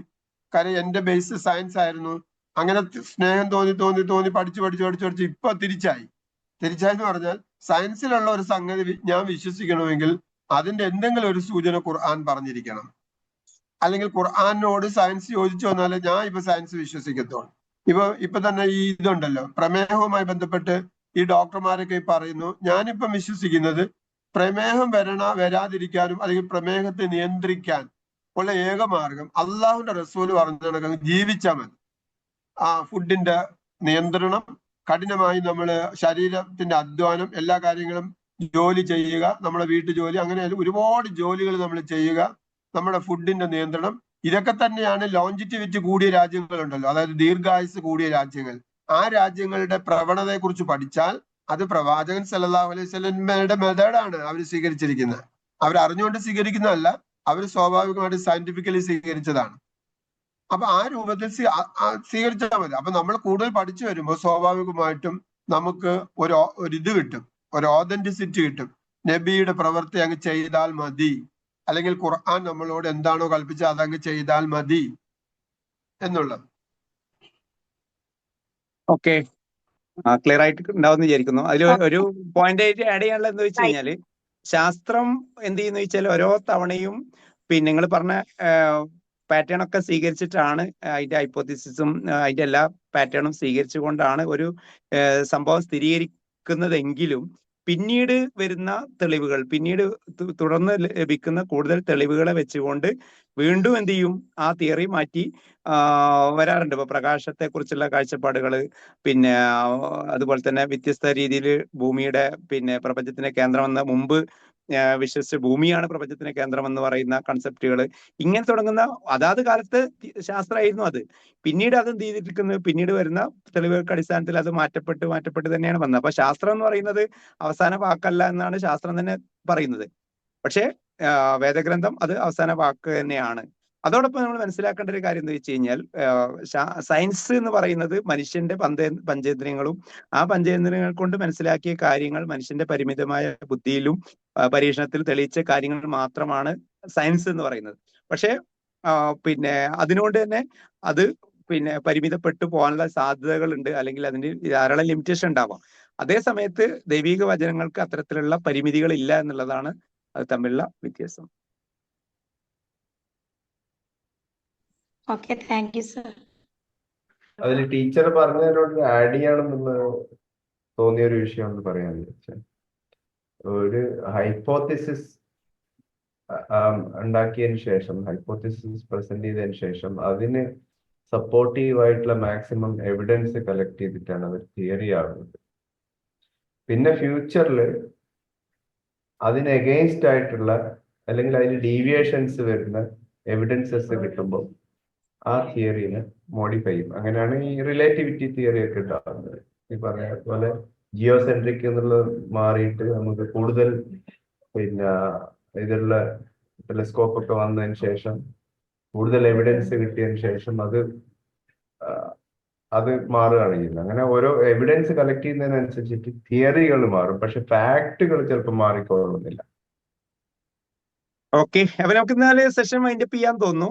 ഫീസ് ചോദിക്കുന്നുണ്ട്, ഞാൻ പറഞ്ഞല്ലോ 2500 അതിപ്പോ നിങ്ങളുടെ ഈ ലൈവ് അറ്റൻഡ് ചെയ്യുന്നവർക്ക് കുറഞ്ഞ ദിവസത്തേക്ക് അത് 1500 രൂപക്ക് നമ്മൾ ചെയ്യാനാണ് വിചാരിക്കുന്നത് ഈ കോഴ്സ് കംപ്ലീറ്റ്. അതിനുശേഷം നമ്മൾ പുതിയ വിഷയങ്ങളിലേക്ക് നെക്സ്റ്റ് താല്പര്യമുള്ള ആളുകൾക്ക് പോകാം, അല്ലെങ്കിൽ ഈ ഒരു ബേസിൽ നിന്നുകൊണ്ട് നിങ്ങൾക്ക് കൂടുതൽ പഠിക്കാനും ഒക്കെ ഉള്ള അവസരം ഉണ്ടാവും. നമ്മൾ ഈ ഒരു 6 വർഷം മുമ്പ് ഈ കോഴ്സ് നമ്മൾ ഇൻട്രൊഡ്യൂസ് ചെയ്തപ്പോഴും ഈ ഫീസ് തന്നെയാണ് വെച്ചിരുന്നത്.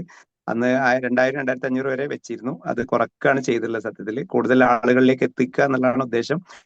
ഒപ്പം തന്നെ നിങ്ങൾ മനസ്സിലാക്കേണ്ടത്, നിങ്ങളുടെ സർക്കിളിലുള്ള മാക്സിമം ആളുകളിലേക്ക് കൂടി ഈ ഒരു സംവിധാനത്തെ മാക്സിമം ഷെയർ ചെയ്യാം. ഇപ്പോ നിങ്ങൾ ജോയിൻ ചെയ്ത് ഒരുപക്ഷെ നിങ്ങൾക്ക് കിട്ടിയ ഒരു ലിങ്ക് വെച്ചിട്ടായിരിക്കും. നിങ്ങൾ കൂടുതൽ ആളുകൾക്കൊന്നും അത് എത്തിയിട്ടുണ്ടാവില്ല. കാരണം നമ്മൾ ഓരോരുത്തരും എത്തിച്ചു കഴിഞ്ഞാൽ ഒരുപാട് ആളുകളിലേക്ക് ഇത് എത്താൻ കഴിയും.